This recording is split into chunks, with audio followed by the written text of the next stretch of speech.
Chapter 61. I have fought for 3,000 miles, and I have fought against millions with my sword. After the intense feeling, there was only endless loneliness. On Taihang Mountain, the grass and trees were green, but under the vast expanse of greenery, there was only the sound of birds chirping, which made the place feel desolate. Chun Ong stood halfway up the mountain, looking down at the vast sky and earth. It was a lonely shadow, especially desolate. As far as the eye could see, the vast Taihang Mountain was towering, like an elder that had existed since ancient times. It was benevolent and dignified, silent and loyal. It had watched over the thousands of years and the joys and sorrows of the human world at the foot of the majestic Taihang Mountain. Chenong was a bit lost in thought. He deeply felt the loneliness. It was as if time had passed, and the calmness that settled everything, the bleakness of seeing through the world of mortals. He could not help but think, if thousands of years pass, I will be like Taihang, leisurely and indifferent. In the face of strong will and strong emotions, even if it was sublimated, even if it was unforgettable, would it be able to fight against the merciless time? To experience all of this, to see the beauty turn into bones, to see the sea turn into mulberry fields, would he be able to maintain his original heart? The most merciless thing in the world was time. Time kills without a sound, without a trace, without blood. Often, unknowingly, it can change a person. Looking back, he felt that the person of the past was somewhat strange and unrecognizable. Chin Ong laughed self-deprecatingly. He didn't know if pursuing that elusive goal would change him. He also didn't know if the scenery in front of him would be the scenery he liked. But to experience the world and sublimate the wonders of life was more meaningful than everything he had done before. He knew what he was worried about. His feelings were getting weaker and weaker, and his heart was getting more and more lonely. One day, there would be nothing in the world that could move him. This was partly because of the overclocking state, but more because of time. He had thought that his indifference was because he was heartless, but later he found out that it might also be because he had seen through it. The washing of time would bring Chun Ong closer and closer to the state of an immortal. He was on the mountain, far away from the world of mortals. Only the hot-blooded chivalrous in his bones could make him look like a human. Chin Ong shook his head. The blue light in his eyes faded away. He had accidentally touched the soul of Taihang, which almost made him lose himself in the ancient times. Human emotions could not stand the test of time. It was better not to do such dangerous things in the future. Breaking away from the influence of this Taoism, Chin Ong saw Huang Chong walking towards him. This scholar of the Dragon Diagram Pavilion, a Hanlin, had already lost a bit of the inexperience of a scholar and was becoming more and more like a grandmaster. Over the past few days, the Jianghu's trials had allowed this martial arts prodigy, an unpolished jade in the Jianghu, to have a corner of the brilliance of a fine jade. Commander-in-Chief, the leaders of the 18 strongholds of Taihang have been beheaded. Only the military advisor, the white-robed scholar, Wang Luan, has escaped. Should the martial prohibition hall pursue him? Are we going to return the women and the children they gave birth to from the stronghold to their original villages? There's no need for that. That would be forcing them to their deaths. Change those in the strongholds who have no blood debts and who have committed lesser crimes to imprisonment in Western Xia. Ask those women if they are willing to go with them. If they are willing, send them back to their families. If they are not, settle them where they are. Chin Ong stood with his hands clasped behind his back. Bring the orphans who have lost their parents back to the martial prohibition hall. Teach them martial arts and literature and train them according to the military system. Call them the Yulin Royal Guards and prepare them for the Dragon and Crouching Tiger Guards. Yes. Hearing this, Huang Chang's face relaxed imperceptibly. The days of killing had made him tired. No one liked to kill. Everyone had a heart of compassion. Fighting for a better treatment for these orphans also made him feel at ease. Commander-in-Chief, the 15 strongholds and sects with great resentment have been cleared. Below them are the people of the Jianghu, who have blood debts, the local gangs, the Ocean Sand Gang, and the Third River Gang. Do you want the Dragon Stallion Guard to go ahead and clean up the Wang stronghold? The Dragon Stallion Guards at the Diagonal Dragon Ridge are already on standby. The cavalry of the Dragon Stallion Guard galloped like the wind, other than the pursuit of Fangla, where Chunong personally led the troops to pull out the stubborn nails. The rest of the Dragon Stallion Guard split into small groups to attack their targets. Often, they would travel 100 li in a single day. With the speed of the wind, they were able to completely exterminate the sects on the 6 Doors blacklist in a few short days. Often, it would take a few days for the local powers to vaguely receive some news. Before the entire Jianghu could react, the entire Jianghu would be cleared out. This is not something we should worry about. Have the 6 Doors arrest warrant. The local authorities have already received the 36 martial prohibition decrees. They will naturally suppress them. If they dare to resist the authorities, that will be the time for us to act, Chinong said indifferently. He suddenly smiled. Right now, the most important thing is to clearly investigate the shocking case of Kai Darren's death by the beggar sect's dragon subduing Palm. Now that the court is boiling with resentment, the beggar sect must be severely punished. Huang Chang was slightly taken aback. He silently lowered his head. He had clearly heard who had asked the official, "Who is the person they want to kill the most?" and who had killed Kai Jing with such a powerful palm strike. He sighed deeply. The beggar sect's master, Qiao Feng, was on the battlefield of the Liao and Song dynasties. Countless soldiers can prove it. The beggar sect has hundreds of thousands of members, but there is no concrete evidence. I'm afraid they won't accept it. Evidence? Does the court need evidence? Chen Ong looked at him with a faint smile. In this world, besides the beggar sect, is there any other sect that knows the dragon subduing Palm? If it wasn't the beggar sect, then who did it? As for Qiao Feng, is there no one else who knows the dragon subduing Palm? I think even the elders of the beggar sect could have done it. As he said this, there was not the slightest bit of embarrassment on his face. It was as if the beggar sect had really killed someone. But the beggar sect members. Huang Chang was still hesitating. The beggar sect members, hundreds of thousands of beggar sect members. This is their evidence. Chan Ong looked at him and said with a smile, "Hundreds of thousands of people who don't work in production.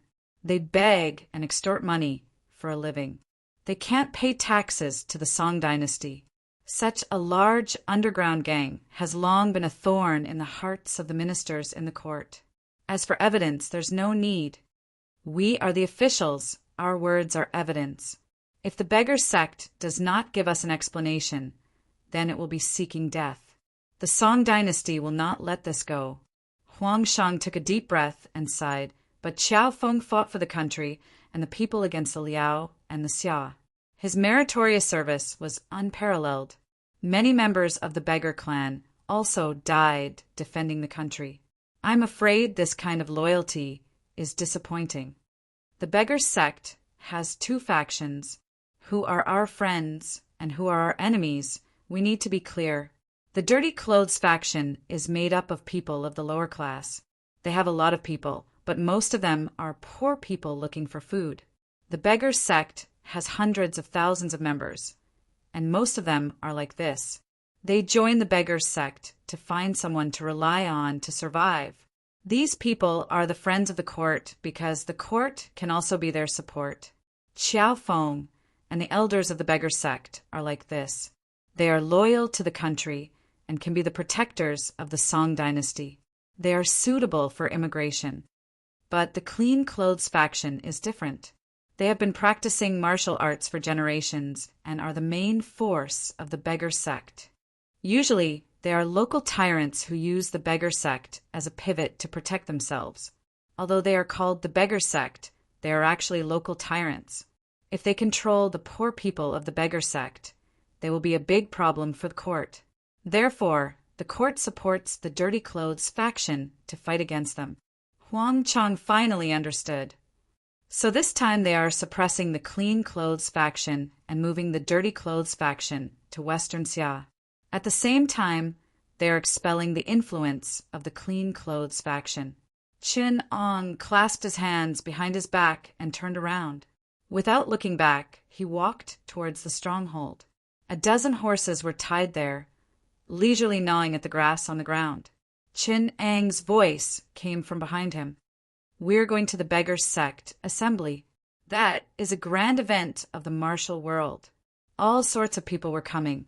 The clean clothes faction, the dirty clothes faction, a group of half-baked rebels, Western Xia's first-class hall, the heir of Dali, and the plot that had provoked the Liao Song several decades ago to overthrow the Great Song. The victims and the persecutors, the heroes and traitors, the righteousness of the country, and the loyalty of brothers. Several dozen red-clothed knights followed behind Qinong. As Qinong led his horse, he glanced at Huangchang. The dragon stallion guard behind him was already ready to depart. The procession rode off without so much as a glance back, leaving behind only the local officials to deal with the aftermath. Huangchang watched as the group of people turned into a cloud of dust. In just a few breaths, all that was left was a faint cloud of dust. Only Qinang's low voice came from the distance, echoing in the air. "The green robe is upright and upright, treading the dangerous peak. The jade wall shines brightly under the moonlight. The fragrance of the swift horse is faint. The tall man on the precipice is far away. The light of each step is marked. Which family's son is whose courtyard, there is no regret. The roar of the tiger and the cry of the dragon, changing the nest of the Luan and the phoenix, the sword energy, rises in the air like green smoke. Always infatuated, from now on drunk, listening to the fragrance in the waterside pavilion, giving pointers to the play of heroes, drinking 1,000 cups of wine in a play, the affairs of a man, in the apricot forest, discussing the friendship of a lifetime." Huangchang stood solemnly for a moment, then mounted his horse and chased after them. Chapter 62. Qin Ong brought along a few dozen riders, traveling swiftly and lightly all the way south. After a few days, they had already arrived within the borders of Suzhou. Even though they stopped at relay stations along the way, the continuous days of traveling had already caused everyone to be exhausted, and they had no choice but to find another place to rest. Wuxi was bustling with people. The wind was warm, and the people were dressed like officials, so no one dared to provoke them. They heard about the famous building of pines and cranes, which was famous in Wuxi. They immediately led their horses there. Sure enough, not far from them, they could smell caramel, soy sauce, and cooked meat. This group of people were travel-worn. With one glance, it was obvious that they were guests from afar. The waiter was very perceptive. Seeing Chen Ang's embroidered official robe, he arranged a good private room for him and served a dozen or so meat dishes. He led the red-robed knights to the other side and sat down, leaving the best room for Qin Ong, Huangchang, and a group of palace guards. The two imperial bodyguards had suffered greatly these past few days. They had been confident in their status and martial arts, but none of the other members of the stalwart dragon guard had surpassed them. Chen Ang's actions had shocked them, and they felt that the opponent's martial arts had reached an inconceivable level. They no longer dared to be negligent. Now that things had calmed down, the two quickly came forward and said, "Governor's martial arts are outstanding. You have already flattened the Wulin world of the Central Plains. The dozens of Lulin strongholds have been old bandits for many years and have been a threat to Jianghu for a long time. Now that Governor's horse has arrived, the golden cities and hot ponds have been turned into ashes, shaking the Wulin world for thousands of miles." Qin Ong listened to their flattery, but he didn't show any happiness on his face. The two were so anxious that they became dizzy. As imperial bodyguards, their martial arts hadn't improved a bit, but they had learned to be slippery. In a moment of anxiety, they dared to say anything. One of the imperial bodyguards whispered, "The Beggar clan is the #1 clan in the world. Their experts are as many as the clouds, and their eyes and ears are all over the world. In the Central Plains, the governor has imposed a ban on martial arts. Although right now the beggar clan is still a big force, the funny thing is that they still don't know that when the big tree is about to fall, when the governor's troops and horses arrive, the wolf will run and the boar will scatter. That will be their best ending. Chenong sighed inwardly. This officialdom was really a place to raise useless people. When these two were in Jianghu, they still had some heroic spirit, but now they were no different from villains in danger. Compared to Murong Fu's 4 great generals, they were incomparable. Compared to the beggar sect and the heroes of the martial arts world, they were not worth mentioning. He slowly tasted the food on the table, and only after a long time did he put down his chopsticks. Facing the 2 men who were trying their best to flatter him and leak military intelligence, he said in a low voice, "The beggar clan has eyes and ears all over the world." By saying that, have you ever considered the feelings of the beggar clan brothers? The imperial court sent us here to commend the beggar clan's loyalty and justice, at the same time to promote the harmonious development of the beggar clan. Although we still have to investigate the beggar clan's suspected assassination of Kaidaran, we believe that the beggar clan has been deceived by a small group of scum. By saying that, you really don't consider the feelings of the beggar clan brothers next door at all. As soon as he finished speaking, everyone stood up and looked at the curtain. Suddenly, there was a sound of something crashing behind them. Everyone turned their heads in surprise. Only Huang Chang and Chenong were smiling as they looked at where they stood. They saw a black shadow jump out from the curtain and touch the windowsill. Then, like a sharp arrow, it shot out of the window. The black shadow snatched the horses they had tied in the courtyard and galloped out of the city. When the riders in red heard the noise, they all ran over. The faces of the 2 imperial bodyguards changed. They trembled and said, "Commander-in-Chief, quickly chase after him." "There's no hurry. Let's settle the bill first," Chenong said with a smile. When the 2 heard this, their vision darkened. This building of pines and cranes was obviously a business for the beggar clan to gather information. But Chenong still wanted to settle the bill. "We are officials of the imperial court. When we go out, we have to maintain the image of the imperial court. We can't do something like dine and dash. You must bear this in mind." Chenong leisurely explained a lot of things to them. Under their burning gazes, he leisurely followed the official road. The beggar clan disciple was extremely desperate. Unexpectedly, he didn't follow the official road, but took a small path instead. Chenong and the others had changed their horses, so they were tired from chasing him. Unexpectedly, they could only catch him outside the apricot forest.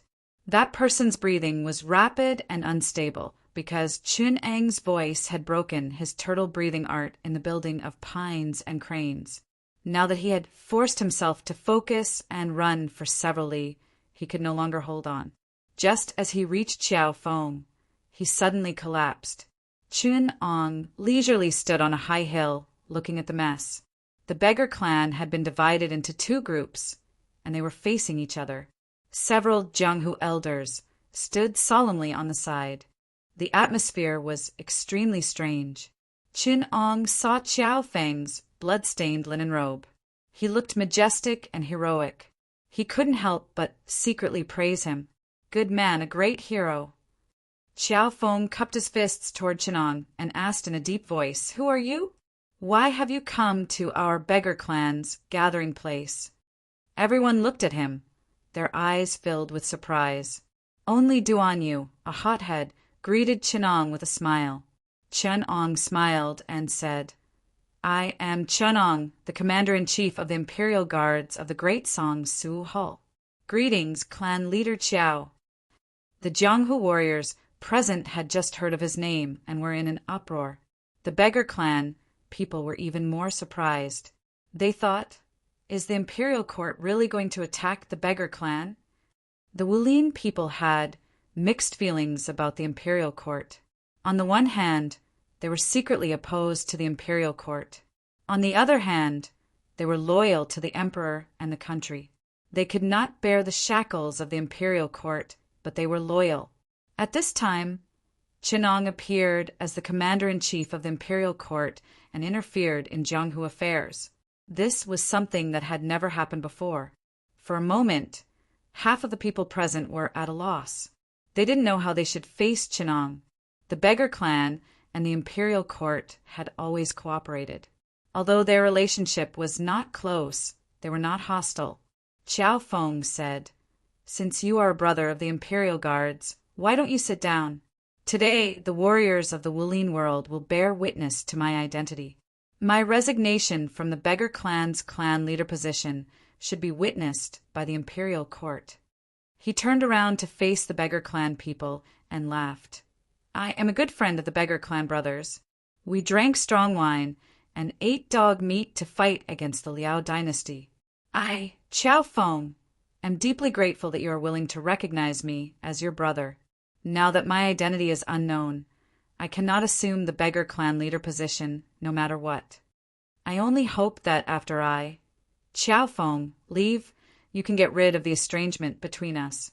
The beggar clan is the #1 clan in Jianghu.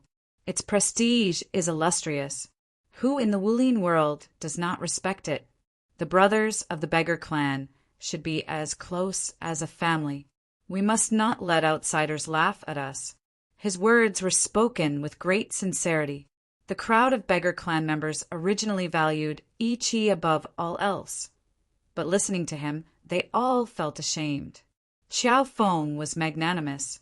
Although he had encountered a great change, he did not show any resentment or anger on his face. Before he left, he was still thinking about the beggar clan. He respectfully handed the dog-beating stick to Chuangong Zhanglao. Just like that, he turned around and left.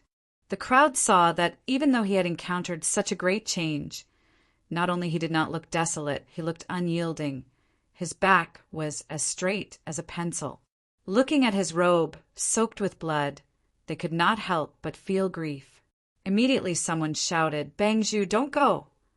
The beggar clan depends on you to manage the situation. Bangzhu, come back quickly." Chinong could not help shaking his head and sighing. He said, "Since Qiao Daxia has resigned from the beggar clan's Bangzhu position, I would like to ask all of you to quickly come up with a plan." The Ministry of Revenue's Minister Kaijing, Kaidaran, was hacked to death in his home with the dragon-subduing palm.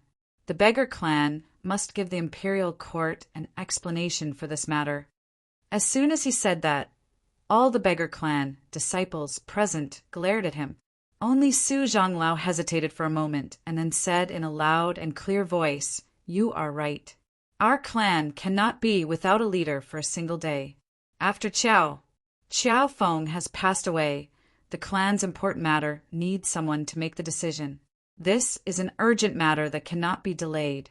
In any case, our innocence will be cleared." Chun Ong continued, "Take your time to choose the Bangzhu position. No matter who it is, he or she must come with me to the 6th Fan School to give us an explanation." His words were like pouring oil on the fire. Among the people present, who did not regard going to the 6th Fan School as a great humiliation, seeing him being humiliated like this, someone was not convinced and said, "What right does the imperial court have to arrest our Bangzhu?" "It's not that we want to resist the arrest of your Bangzhu. It's just that Lord Kai is dead. You should give an explanation to the 6th Fan School and ask your Bangzhu to make an exception. Don't tell me that a high-ranking official of the imperial court has died in vain." Chen Ong explained, "You want to avenge Deputy Bangzhu Ma, but we also want to arrest the murderer who killed Lord Kai. You have to understand the imperial court." Hearing this, the crowd felt that he was right. However, they would never hand over their Bangzhu. Immediately, Su Zhanglao hesitated and said, "Our Bangzhu hasn't been decided yet. We can only ask for your understanding." "I don't care. It's just that you can't afford to wait in the imperial court." Chen Ong said leisurely, "I won't make things difficult for you. You just have to bring the murderer to the 6th Fan School within 3 months." Elder Su hesitated and said, "Our Bangzhu is in chaos. I'm afraid that 3 months is not enough. Chun Ong said with a cold smile. Elder Su, are you trying to bargain with me? Elder Su said in fear. I don't dare, I don't dare. Seeing his servile manner, the beggar clan disciples thought of Chiao Feng's heroic and generous attitude and felt that it was not worth it. Chun Ong was behaving like an official of the imperial court. Although he wasn't condescending, he was still overbearing. However, he had angered someone. Someone took a step forward and waved his folding fan, saying, That's not true, that's not true. This dragon-subduing palm, you can practice it, I can also practice it. There's no way to explain it. Look at my move, isn't it the dragon-subduing palm? It turned out to be Bao Batong. Because of the Murong family's underworld forces, he had been uprooted by Chinong and was in a terrible situation. Because of this, he was delayed. Seeing Chen Ang's official robes, he couldn't help but mock him. Bao Batong laughed loudly and suddenly leaped forward. He exerted all his strength and struck the apricot tree with his palms, causing the surrounding trees to tremble. Leaves rustled and fell. 8 layers of the tree's branches and leaves fell. His palm strength was really strong. Seeing this, Chun Ong burst into laughter. Bao Batong was puzzled. He said mockingly, Could it be that my palm has scratched your itch? Why are you laughing? I'm laughing because I finally have a way to close the case. Chun Ong laughed coldly. So it's the Murong family's dead leftover. Since you said you know the dragon-subduing palm, then what are you waiting for? The murder is you. Chapter 63. The 2 Murong family warriors, Zhu, Bai, and Wang Yan, were so anxious that their faces turned red. Even though the Murong family was wealthy, they could not afford to offend the imperial court. Even though they secretly wanted to restore their country, on the surface, they kept a respectful distance from the imperial court and did not dare to offend them. Otherwise, under the siege of the army, they would not be able to restore their country. They would become stray dogs and face the danger of having their families destroyed. Bao Batong would never have thought that he would provoke such a muddle-headed official like Chun Ong, who would distort the truth. It seemed that Chun Ong was openly framing him with the intention of exterminating his entire family. Master Zhiguang put his palms together and said righteously, Benefactor, you are exaggerating. Even though Benefactor Bao's palm power is strong, it cannot be compared to the beggar clan's dragon subduing divine palm. Please reconsider. Then, Master, do you mean that it was the beggar clan who did it? Chinong asked with a smile. Master Zhiguang hurriedly explained, I didn't mean it that way. The people of the beggar clan understand the righteousness of their country and are patriotic heroes. They have sacrificed their lives for the great song, shed their blood and fought for meritorious services. They would never do such a thing. That's right. The beggar clan would never do such a thing. Someone has to take responsibility. I think this Xianbei bastard has a rebellious streak in his brain. He is not a good person. Since he served the Empress of Later Yen as his master, he must have a plan to restore his country. Killing him is not a bad thing. Chen Ong said righteously, This way I can answer to the imperial court and the beggar clan's loyalty will be preserved. Isn't that great? Most of the beggar clan people did not have a good impression of Xinbei Huzhong. Plus they hated Morong Fu for causing Qiao Feng to resign from the Bangzhou position. Among them, more than half suspected that Morong Fu had killed Ma Deyuan. Seeing the Morong family was helping them to block the calamity, half of them showed a happy expression. Only the 2 elders who were loyal to Qiao Feng, Chuan Gong and Law Enforcer, were not willing. Chuan Gong elder said, This matter is not only related to the imperial court, but also the beggar clan. The beggar clan is willing to catch the culprit and seek justice for official Kai. At the same time, we want to find out who secretly learned the dragon subduing divine palm. He saw that some of the beggars showed disapproval and shouted, The beggar clan is 1 and 2. How can we let others help us? When Chief Chiao was alive, he suffered a lot and went through many trials. Have you ever seen him frown? The beggar clan will not deceive the world. Today, that person framed us we have Morong family to block the disaster. Tomorrow he will use the same trick again. Who will come?" His words were filled with awe-inspiring righteousness. They were very reasonable. When the crowd of beggars heard this, even if they were dissatisfied with Morong family, they forced themselves to suppress it. Only Su Zhonglao, Quan Guanqing, and the others were submissive. Elder Su tried his best to smooth things over. Quan Guanqing bluntly said, "What officials said is right. The Morong family's Big Dipper shift of the stars is incomparably marvelous. They were able to kill Wulin people with their unique skill. Obviously, they are proficient in hundreds of martial arts. If someone used this skill to commit a crime, they are the most likely suspects." Chun Ong waved his hand and said with a smile, "I am just giving you a suggestion. The Morong family has long violated the imperial court's law. They are treason and heresy. This time I am here partly because of the Morong family's attempt to restore their country. Their property is about to be confiscated and exterminated. I thought one more crime wouldn't matter. But since you are not willing, I am happy to be free." The beggar clan had never seen such an honest official who could speak so confidently about framing others. For a moment, they were speechless. Many of them thought that the way Chanong handled things was really interesting. On the other side, Wang Yuyan and the others' faces turned pale. "You are talking nonsense," she said in fear. "Cousin would not do such a thing." Chen Ong laughed coldly. "Don't you know whether he would do such a thing or not?" Wang Yuyan recalled her cousin's great cause and his various ambitions. For a moment, she was speechless. Everyone at the scene was experienced. In Jianghu, they were very smart. Seeing the expression on her face, they believed her a little. Master Zhiguang put his palms together and chanted the name of Buddha. In an instant, the few people from the Morong clan were vaguely excluded. Only the silly Duanyu was still anxiously surrounding Wang Yian. Bao Butong said anxiously, "You dog official, your mouth stinks. Your mouth is full of nonsense. With your ability to distort the truth, how can I not say anything? You don't have a single bit of evidence. You're just speaking empty words. There's no proof on paper. You can say whatever you want, but my Morong family will never dare to admit it." "Haha!" Chin Ong laughed out loud. "Does the imperial court still need evidence to handle matters? Naive." Chun Ong said in a heavy tone. When the crowd heard this, they didn't know what to say. They didn't have any standpoint, nor did they need to speak up for the Morong family.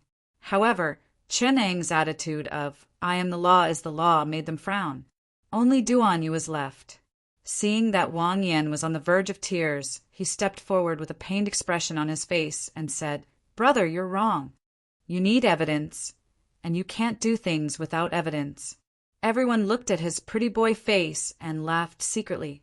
They were ready to see him make a fool of himself. But Chun Ong suddenly changed his expression and said gently, "Since it is the Crown Prince's request, of course we need evidence." Everyone was shocked. They did not understand why Chun Ang's attitude changed so much. Just now, he was acting like a high-ranking official. Why did he suddenly become so friendly to that kid? Duanyu was also surprised. "You know my identity. Dali and the Song dynasty are friendly neighbors. Little brother, you are the Crown Prince of Dali. You are an honored guest of our country. We need evidence. We can't let our country be surprised," Chin Ong said gently. Everyone was depressed. Some of the beggar sect disciples were angry. They were cursing in their hearts. "Our country is surprised. You are so servile. You are really the imperial court. You are not afraid of the public's anger. You are just saying that our country is surprised and you want evidence." Chun Ong tilted his head and saw Huang Chang's look of approval. He could not help but feel funny, but he still had to pretend to be a dog of the imperial court. He gestured to Huang Chang, and Huang Chang shook out a pile of random things from behind him. Bao Butong saw it, and his face finally broke. He looked at the small flag and symbol on the ground in fear. Yunzhou's Qin Village. 18 villages of Taihang, one village. Take a look. What is missing? Chen Ong said with a smile. Are you surprised that the Yen flag was exposed? Your Murong family recruited people from the underworld and issued the Black Yen flag. Those who received it will follow the Murong family's orders. Chen Ong snorted coldly. I have witnesses and material evidence here. I won't allow you to quibble. Everyone looked at the ground. Indeed, there were weapons and flags with the yen symbol on them. They were all made of black satin. They were beautiful and glowed. Some people with sharp eyes recognized them. They were the special satin of the Murong family's Suzhou workshop. It was difficult for outsiders to imitate them. Bao Budong's head was dripping with cold sweat. He forced himself to say, No, no. Our Murong family is a business. You can buy this cloth, he can also buy it. How can we use it as evidence? Everyone had already believed 80 to 80% of his words. So how could they allow him to quibble? Elder Wu was the most unyielding. He was grateful for Qiao Feng's great kindness and respected his character. He was extremely angry at the Murong family for causing Qiao Feng to leave, so he sternly shouted, Xianbeihu, the evidence is conclusive. How can you quibble? Chen Ong said with a smile, I have evidence here. Everyone was shocked. What evidence? Chen Ong coldly uttered 4 words. Return the water pavilion. These words were like thunder that hit the Murong family members. Wang Yuyan's face turned pale. Chen Ong asked Master Zhiguang coldly, You once said that the Liao people wanted to steal the Shaolin Temple's sutra depository. This is a matter that threatens the foundation of the Song dynasty. If someone stole all the secret manuals of the martial arts world, wouldn't that mean they were up to no good? Master, Zhiguang chanted, Sin, it's all sin. What a sin? We'll talk about your matter later. The Murong family's water pavilion has all the martial arts secret manuals of all the sects in the world. How did they get them? What are they up to? Isn't this a piece of evidence? When the people present heard that their own martial arts had been leaked, how could they not be filled with righteous indignation? They shouted in unison, Of course! Stealing other people's martial arts is the most despicable thing. He really is a person with evil intentions. Bao Butong saw the beggar clan and martial arts people shouting in unison. He knew that the situation was hopeless. He carefully protected Wang Yuyan, Ah Zhu and Ah Bai, and retreated.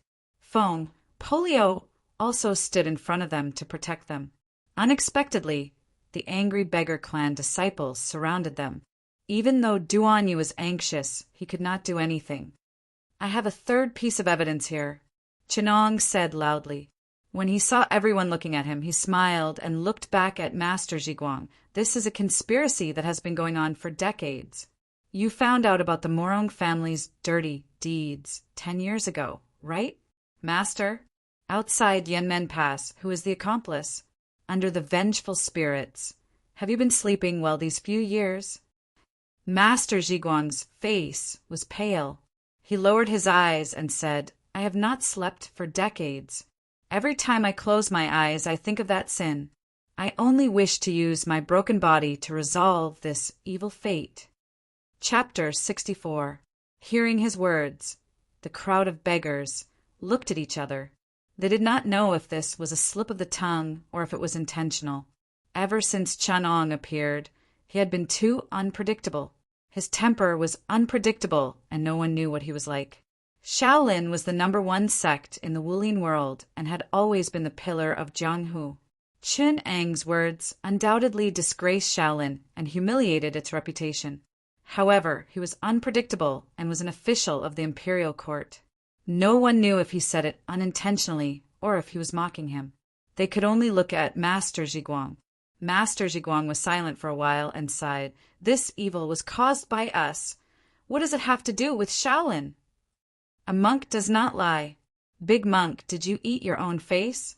Chun Ong laughed coldly. Don't think that I am that stupid. They don't know and I don't know. The tragedy outside Yanmen Pass was caused by the Xianbei rebels colluding with the scum of Wulin to create a conflict between Liao and Song. They wanted to start a war between the two countries and restore the country. The Forbidden Martial Hall has been investigating this for many years. When the beggar clan members heard him insult Master Zhiguang, they all looked indignant. When they heard the Xianbei rebels colluding with the scum of Wulin, they were all shocked. Wu Zhanglao looked at the Morong clan members who were on high alert and said, "Could it be that the leader is Morong Bo from Swallow Dock, who died long ago?" Reverend Zhiguang, Zhao Qian's son, Elder Tan, and Elder Ten all had a strange expression on their faces. They seemed to be ashamed, fearful, and magnanimous. Dan Zheng snorted angrily. He brandished his saber and charged towards Chenong. He shouted sternly, "You dog official, how can you distort the truth like this?" His saber skills were swift and fierce. One slash was followed by a grab. The crowd saw his agile movements and secretly cheered. At the same time, they were worried for him. Why is Hero Dan so impulsive? He has a family and a career. If he offends an official of the imperial court, won't he be in trouble? That dog official can't tell right from wrong. How hateful! To his surprise, Chenong only shook his hand casually and grabbed Dan Zheng's neck. He shook him twice, and a gush of energy shook Dan Zheng's muscles and bones. Chun Ong landed on the ground and stepped on Dan Zheng's head. The iron-masked Judge Dan Zheng was a famous figure in the Chinese world of martial arts, and no one in the area dared to say that they could defeat him. Even Zhao Qian's son was almost on par with him, but now he was like a child in Chun Ang's hands, unable to fight back at all. He was easily trampled on and humiliated, and all the onlookers were dumbfounded. Could this person be a demon? Zhao Qian's son shrieked and shrank back, his face filled with fear. Granny Ten knew that he was recalling a figure that resembled both a god and a devil, so she wanted to go up and comfort him. Chun Ang's martial arts shocked everyone present. How could Master Ten dare to let her leave his side? He quickly pulled her back. The people from the beggar clan could not react in time and hesitated at the side. They only had one thought in their mind. This official's martial arts is so powerful. The imperial court actually has such a martial arts expert? Master Zhiguang could not help but say, "Governor Qin, Dan Zheng is just anxious. Let's talk nicely, don't harm his life. He is an important suspect. Not only will I not harm him, but I will also try my best to protect his life." Chenong said indifferently, "Master Zhiguang, don't treat me as a fool. Let me ask you, is the leader the abbot of Shaolin Temple, Xian Xi?" Master Zhiguang put his palms together. His expression was unpredictable, and his body faintly emitted a resolute aura. "You want to commit suicide? Think about Dan Zheng first." Chun Ong stepped on Dan Zheng's head, forcing him to shout. Master Zhiguang could not bear it, so he turned his head and said in a deep voice, "Amit Ba, almsgiver, please let Hero Dan go. I am willing to do it for him." "Hero? Is he worthy?" Chun Ong sneered. "If you still refuse to say, then I will tell everyone. The Liao people are plotting to take over the Shaolin Sutra depository. No matter how well you put it, or how charming the decorations are, it is still a private matter of Shaolin Temple. The so-called Shaolin consummate skills were learned by the Liao people, and the Song dynasty is in danger of being annihilated is just to give yourself some face. If this is the case, Shaolin will spread martial arts in the Song dynasty and forbid the soldiers from learning Shaolin consummate skills. Won't they be able to destroy Liao and Xia? If this is the case, if Shaolin does not hand over the martial arts, it will be treason. As martial arts practitioners, who doesn't know that the more profound the martial arts, the harder it is to improve? Without the teachings of Shaolin, how many of the so-called consummate skills can we master? Your Shaolin is talented and diligent. How many of the 72 consummate skills can you master? The so-called Sutra Depository has nothing to do with the Song dynasty. Chun Ong sneered. This is originally a matter of Shaolin Temple. Why do you have to involve the life and death of the country? Do you think you are worthy of the surname Zhao? Master Zhiguang and those who experienced the past all looked gloomy. Although the beggar clan members were angry at Chen Ang's sarcastic tone, they thought carefully and felt that what he said made sense. A bold person whispered, "This is indeed a matter of Jianghu. The Song dynasty's martial arts world is more prosperous than the Liao people's, but the Song dynasty can only barely survive under the Liao people's attack. It shows that martial arts has nothing to do with the strength of the country." Zhao Qiansun shrieked, "We are working for the country. Is it your turn to come here and mock us?" His voice was sorrowful, and there was a hint of injustice. Anyone with good intentions would not be able to remain calm after being accused. Qin Ong also sympathized with them. It was a pity that these people were too stupid. They often did bad things with good intentions. It was best to get rid of them as soon as possible. "Work for the country? Who can prove it?" Chen Ong said with a black face. "I know that there is a traitor among you. Murong family is the royal family of the Yan dynasty. They are Xianbei people. You worked with him to provoke the war between the Liao and the Song dynasty. You wanted to overturn the country and make the two countries bleed. You should know that most of the Liao people are Han people. Is it wrong to say that you are scum of Jianghu? You're making irresponsible remarks." Zhao Qiansuan's face was full of tears. He trembled and staggered. He said angrily, "This is not true. We did not do anything wrong. We were not used by others." He suddenly grabbed Master Zhiguang's collar and asked sternly, "Tell me, did Murong Bo lie to us?" Master Zhiguang lowered his head dejectedly and did not dare to look at him. Zhao Qiansun laughed out loud. His voice was extremely mournful.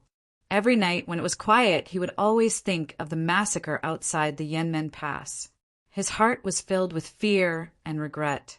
The only belief that supported him was the righteousness of serving the country and the people.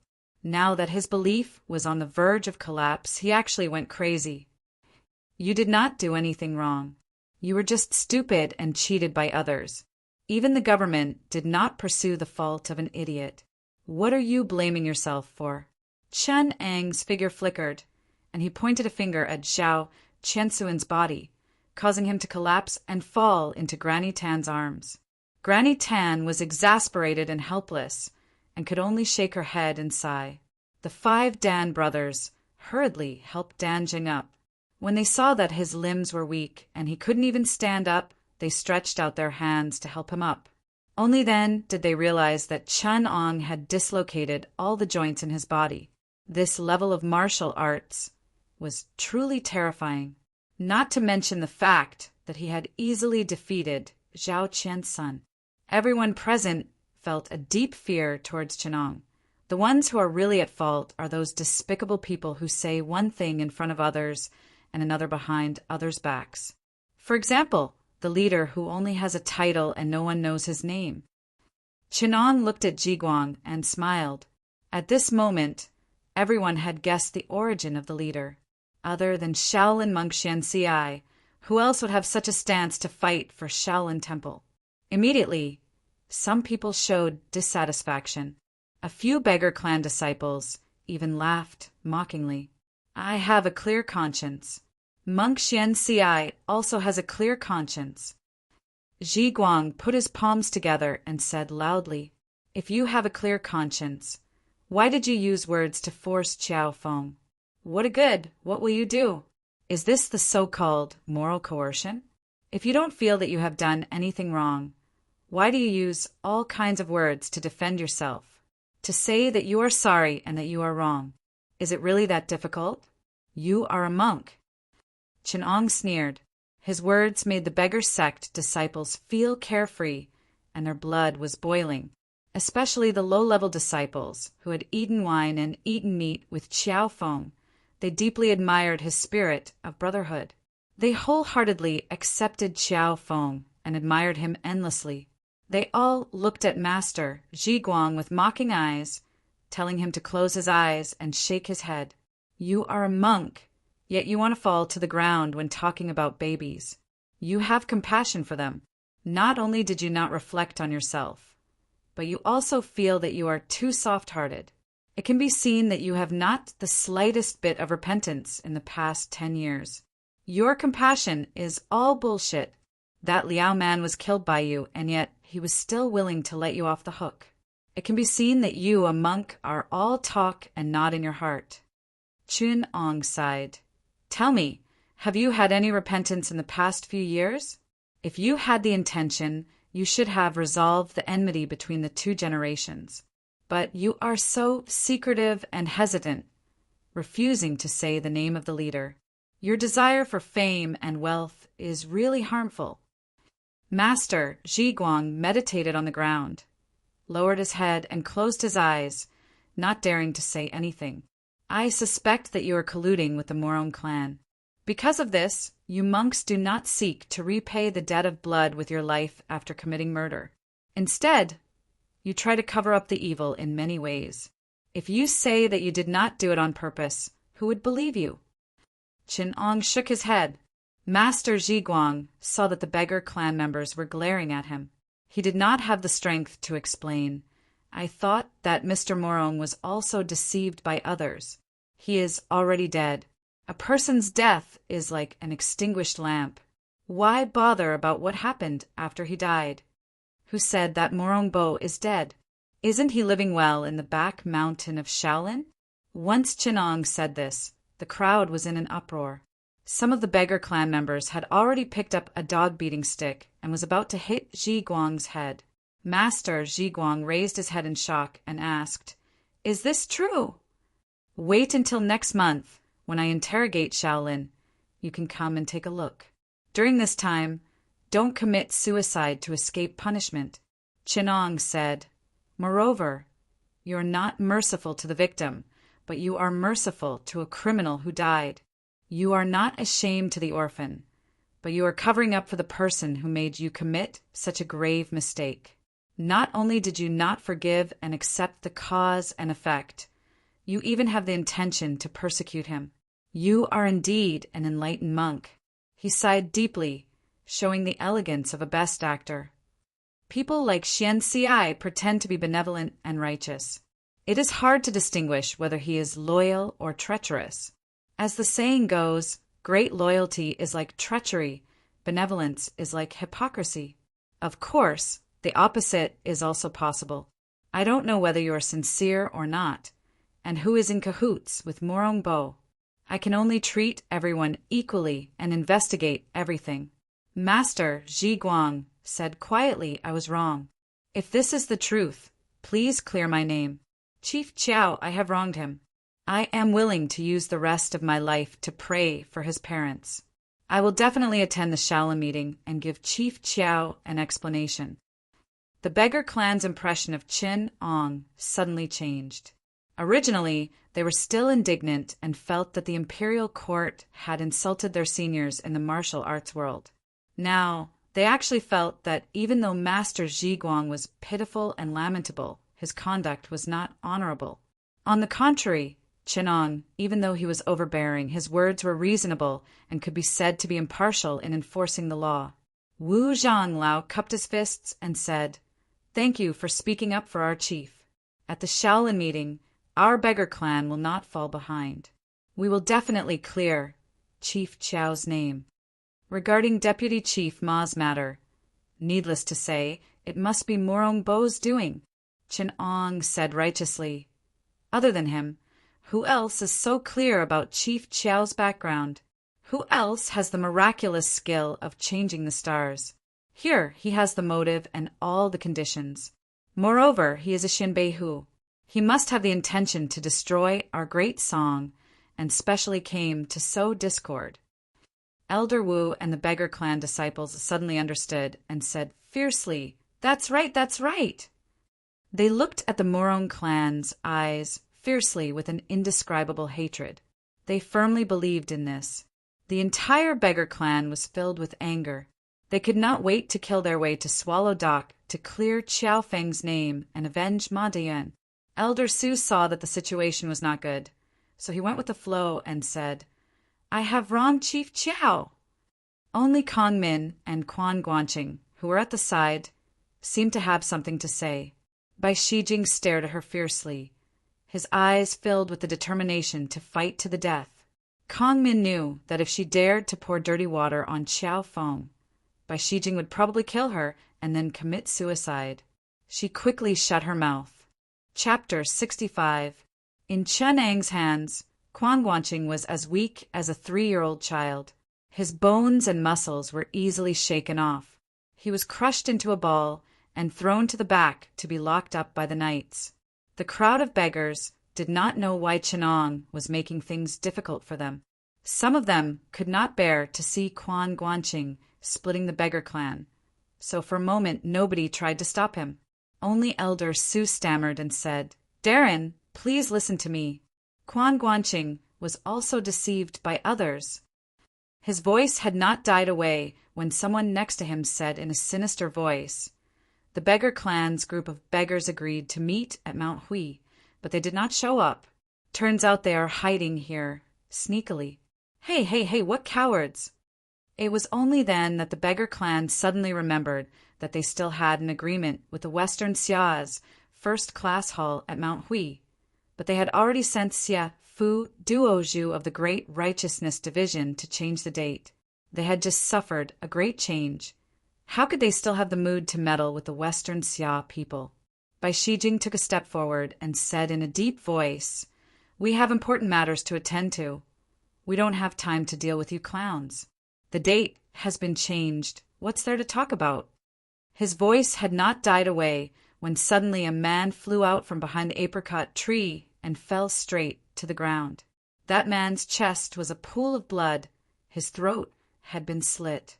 It was Xia Fu Duozhu, who had gone to change the date. By this time he was already dead. The beggar clan people were enraged. Jiang Duozhu sternly cursed, "Xiago, you dare to take our family's brother's life. Our 2 countries are at war, and we do not kill the envoy. You have gone too far. Brothers, kill the Xiago." "Ha, ha, ha." The sinister voice laughed and said, "This man's manner is arrogant, his words are rude. He did not kneel down when he saw our general. How can we let him live?" While pacifying the anxious and angry beggar clan people, Elder Su shouted in a deep voice, "You sneaky, lowly person who dares to boast here." The beggar clan people saw that although his words were righteous, he did not say anything about avenging his brother. They felt very wronged and could not help but miss Xiao Feng even more. The man laughed loudly and said, "Who is sneakily hiding in the apricot forest?" Suddenly, he heard the sound of a bugle horn blowing from afar. Then he faintly heard the sound of a large group of horses, hooves, coming from a few miles away. Dozens of horsemen surrounded the flags of Western Xia and Haolian as they galloped into the forest. 8 Western Xia warriors with bulging temples surrounded a horse as they slowly entered the apricot forest. The man on the horse was dressed in a nondescript red brocade robe. He had an aquiline nose and a mustache. A man with a very tall stature and a very big nose followed closely behind him. As soon as he entered the forest, he shouted, "The great general of the Western Xia countries conquering the East has arrived. The beggar clan's clan leader comes forward to pay his respects." The voice sounded eccentric. It was none other than the man who had just spoken. He swept his eyes around and saw Chenong and several dozens of horsemen. He stopped on the side and said with a shrill laugh, "Who are you? You dare not to dismount when you see the great general of the Western Xia countries conquering the East?" While saying that, he raised the horsewhip in his hand and whipped it toward Chen Ang's face. The beggar clan people on the ground were laughing incessantly. They were waiting to see these 2 people make a fool of themselves. Chen Ang's martial art skill was superior, but the other one was an ally. They wanted to see how these 2 people would end up. They saw a silver flash in the air. The big-nosed man with the horsewhip fell down from his horse. He struggled to cover his throat. A black, swallow-shaped dart was dripping blood. The man struggled for a while, kicked his leg, and then stopped moving. I haven't been angry for a long time. I'm a bit rusty. Chin Ong wiped his right hand and coldly looked at the dead body on the ground. He sneered and said, "You have already lost your country, yet you still think your surname is Zhao." Then he turned his head to look at the great general of the Eastern Xia country's flag. He slightly raised his right hand, and a silver thread suddenly shot out from his back and tore the flag into pieces. It was Huang Chong who gave them a good show. The Beggar Clan people loudly cheered. "Good! Well done!" The Beggar Clan people were excited to see the Xixia people suffer a big loss. Chun Ong helplessly turned his head and said, "That's not what I meant." Huang Chong was startled and doubtfully said, "Didn't you tell me to shoot down the flag?" Seeing Chun Ong was blaming them, the Beggar Clan members hissed loudly, wanting to embarrass this person who flattered them and praised them as their ally. "What's the use of tearing a piece of cloth? I mean, I want you to kill people." Chin Ong sneered coldly. His fingertips slightly flicked, and a few extremely fast dark shadows shot out. An angry shout came from the sky, for silhouettes dashed out, and a few weapons brought along a strong wind as they flew towards those dark shadows. In midair, the black shadow suddenly exploded, shooting out hundreds of flying needles. Several warriors of Western Xia clutched their faces and screamed as they fell to the ground. It seemed that they would not be able to survive. A figure holding an iron crutch let out a stern shout. The whistling sound was like a receding tide, shaking people's eyes and ears. A mouthful of superior internal energy broke the flying needles in front of Halian Tieshu's body, causing them to stop dangerously in front of his nose. Only a skinny man, who was as tall as a bamboo pole, let out a blood-curdling screech. He covered his right hand and retreated a few steps in a hurry.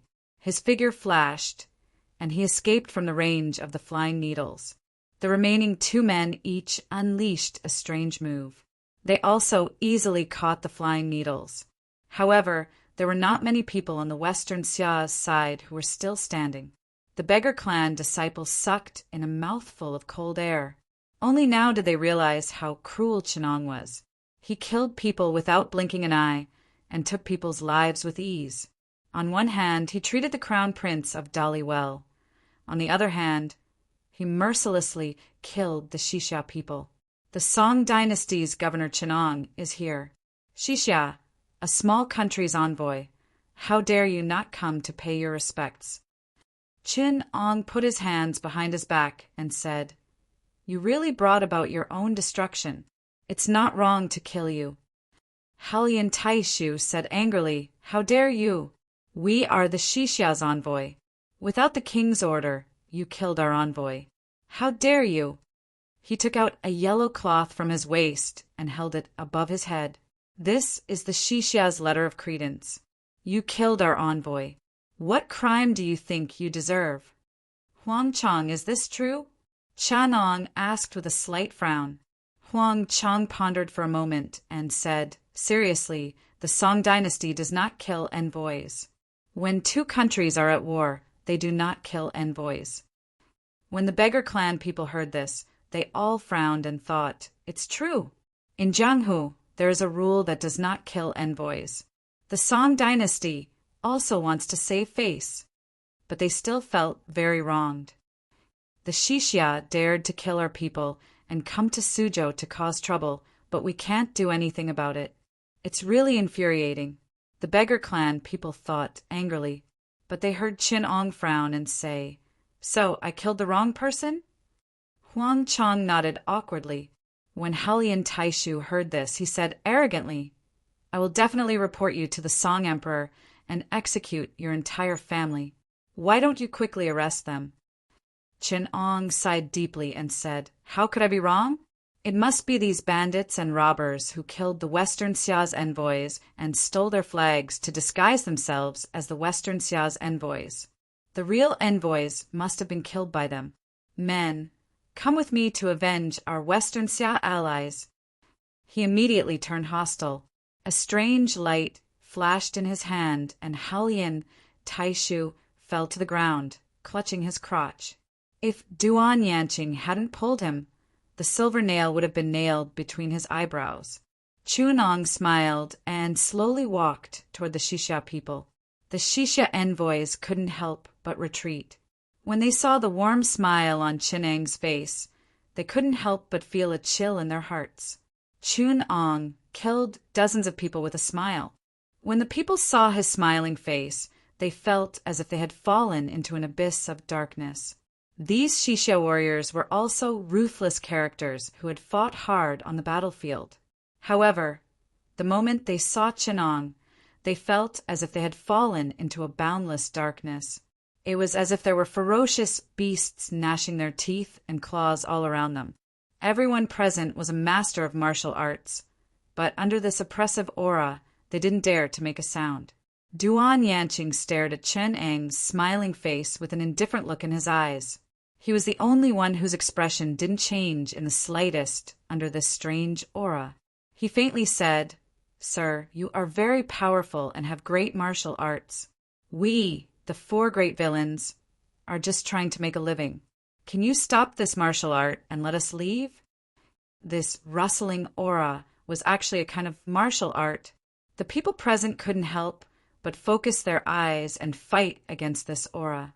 After a while, someone fell to the ground with a pale face due to excessive mental consumption. A boorish man suddenly broke free from the aura and shouted, "Boss, let me do it!" Duan Yu saw him and said loudly, "Disciple, why don't you kowtow to your master?" The South Sea crocodile god, Yu Lao San, looked manic and ferocious.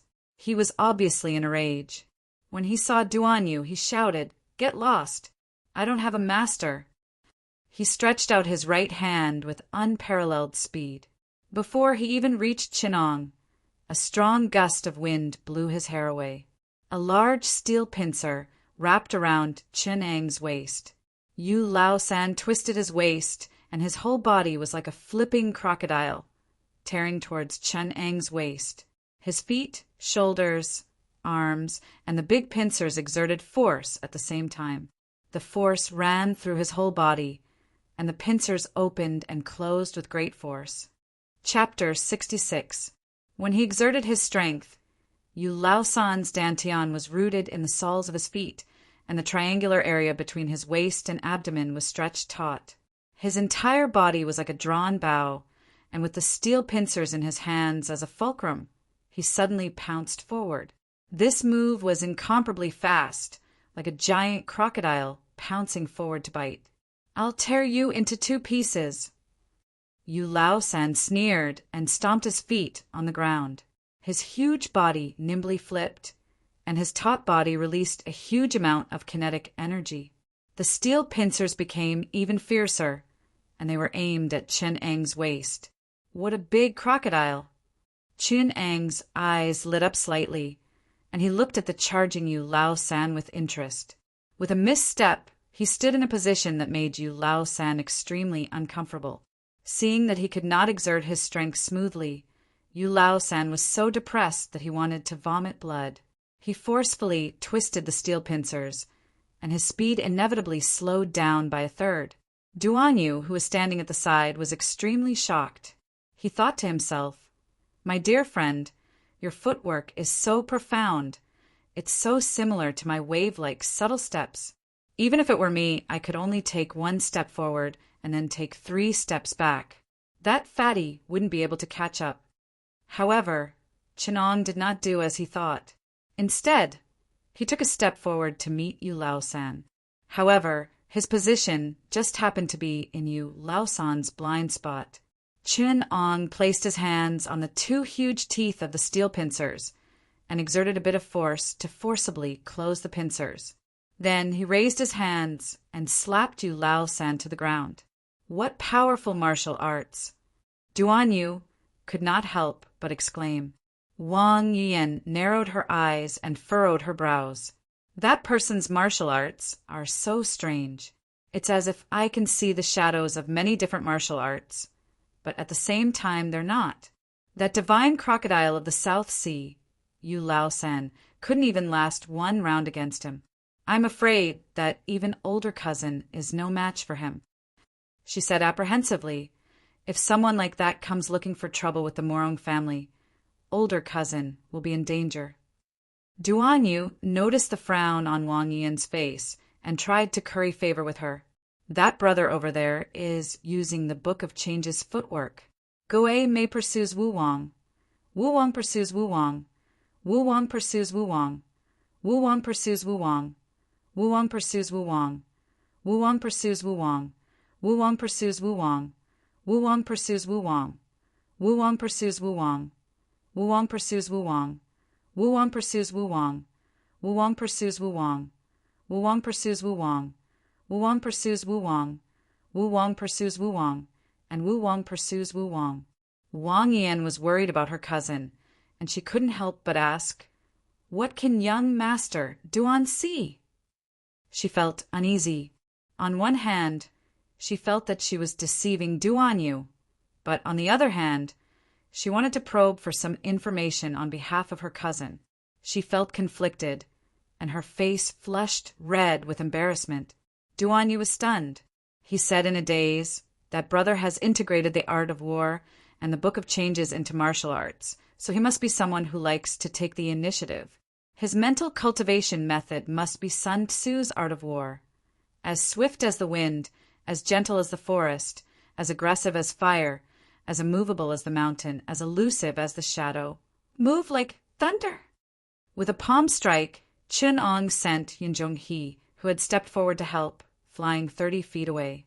He tumbled and crashed into a tree, while his other hand firmly grasped Yu Lao San's steel pincers. As he watched Yu Lao San hurriedly open the giant pincers, his face flushed with anxiety, he laughed. "Your nickname is Crocodile, and your martial arts are like a crocodile's. Could it be that your brain is also like a crocodile's? What nonsense are you spouting? When I open the pincers, I'll clamp you to death." Yu Lao San roared. "Idiot! Don't you know that when a crocodile is at its weakest, it's about to open its mouth?" Chin Ong tilted his head and looked at him, laughing. "Once its mouth is closed, the crocodile can't escape." Yu Lao San was slightly stunned and roared, "Nonsense!" But he gave up on the giant pincers, and his hands were like two sledgehammers smashing towards Chin Ang's head. He exerted all his strength, and his internal force struck out with an overwhelming force. Chun Ang's figure flashed, and he moved like a thunderbolt, striking at his back with his palm. "Lao San!" Yi Ernyang exclaimed. Yu Lao San's body trembled slightly, and like a collapsing mountain or jade pillar, he fell down with a loud bang. His body trembled slightly and then stopped moving. Yi Ernyang's eyes were wide open. She deeply revered her eldest brother, Duan Yanqing, and didn't get along well with Yun Zhonghe, the pervert. Among the 4 evildoers, Yu Lao San had the best relationship with her. Although they quarreled, they still had some true feelings for each other. Before she could react, Yun Zhonghe, who had climbed up, spat out dark red blood and sat down dejectedly. In just a few breaths, 2 of the 4 evildoers were gone. Everyone present was distressed. Even though the beggar sect people cheered, they were still shocked by Chen Ang's ferocity. Yi Ernyang wailed, and was about to charge forward and fight. "Enough! Ernyang, you're no match for him." Duan Yanqing stopped her with his iron crutch. Duan Yanqing looked at Chanong seriously and said in a deep voice, "Who are you? Why do you want to make things difficult for us? We, the 4 evildoers, have never provoked you, but you've attacked us as soon as we met. I don't believe that you don't know the methods of the 4 evildoers, methods of harming one's family." Chun Ong sighed and said, "Jianghu matters, Jianghu disciples, Jianghu elders. Don't harm one's family, and don't involve the common people. No matter good or evil, they won't disturb the innocent people. This is the rule of Jianghu. This is also the bearing of the people of Jianghu. Only you, the 4 evildoers, dare to do evil to the innocent people." Yun Zhonghe, Yu Lao San killed indiscriminately, and Yi Ernyang angered both men and gods. She played with babies and killed them. Although you, Duan Yanqing, disdain to do this, you are their eldest brother, so you have a responsibility. You are highly skilled in martial arts, and your methods are ruthless. The people of Jianghu shouldn't provoke you for these common people." His words were full of emotion. Many beggar sect disciples looked ashamed. Many people in the Wulin world lowered their heads and sighed. The atmosphere was heavy.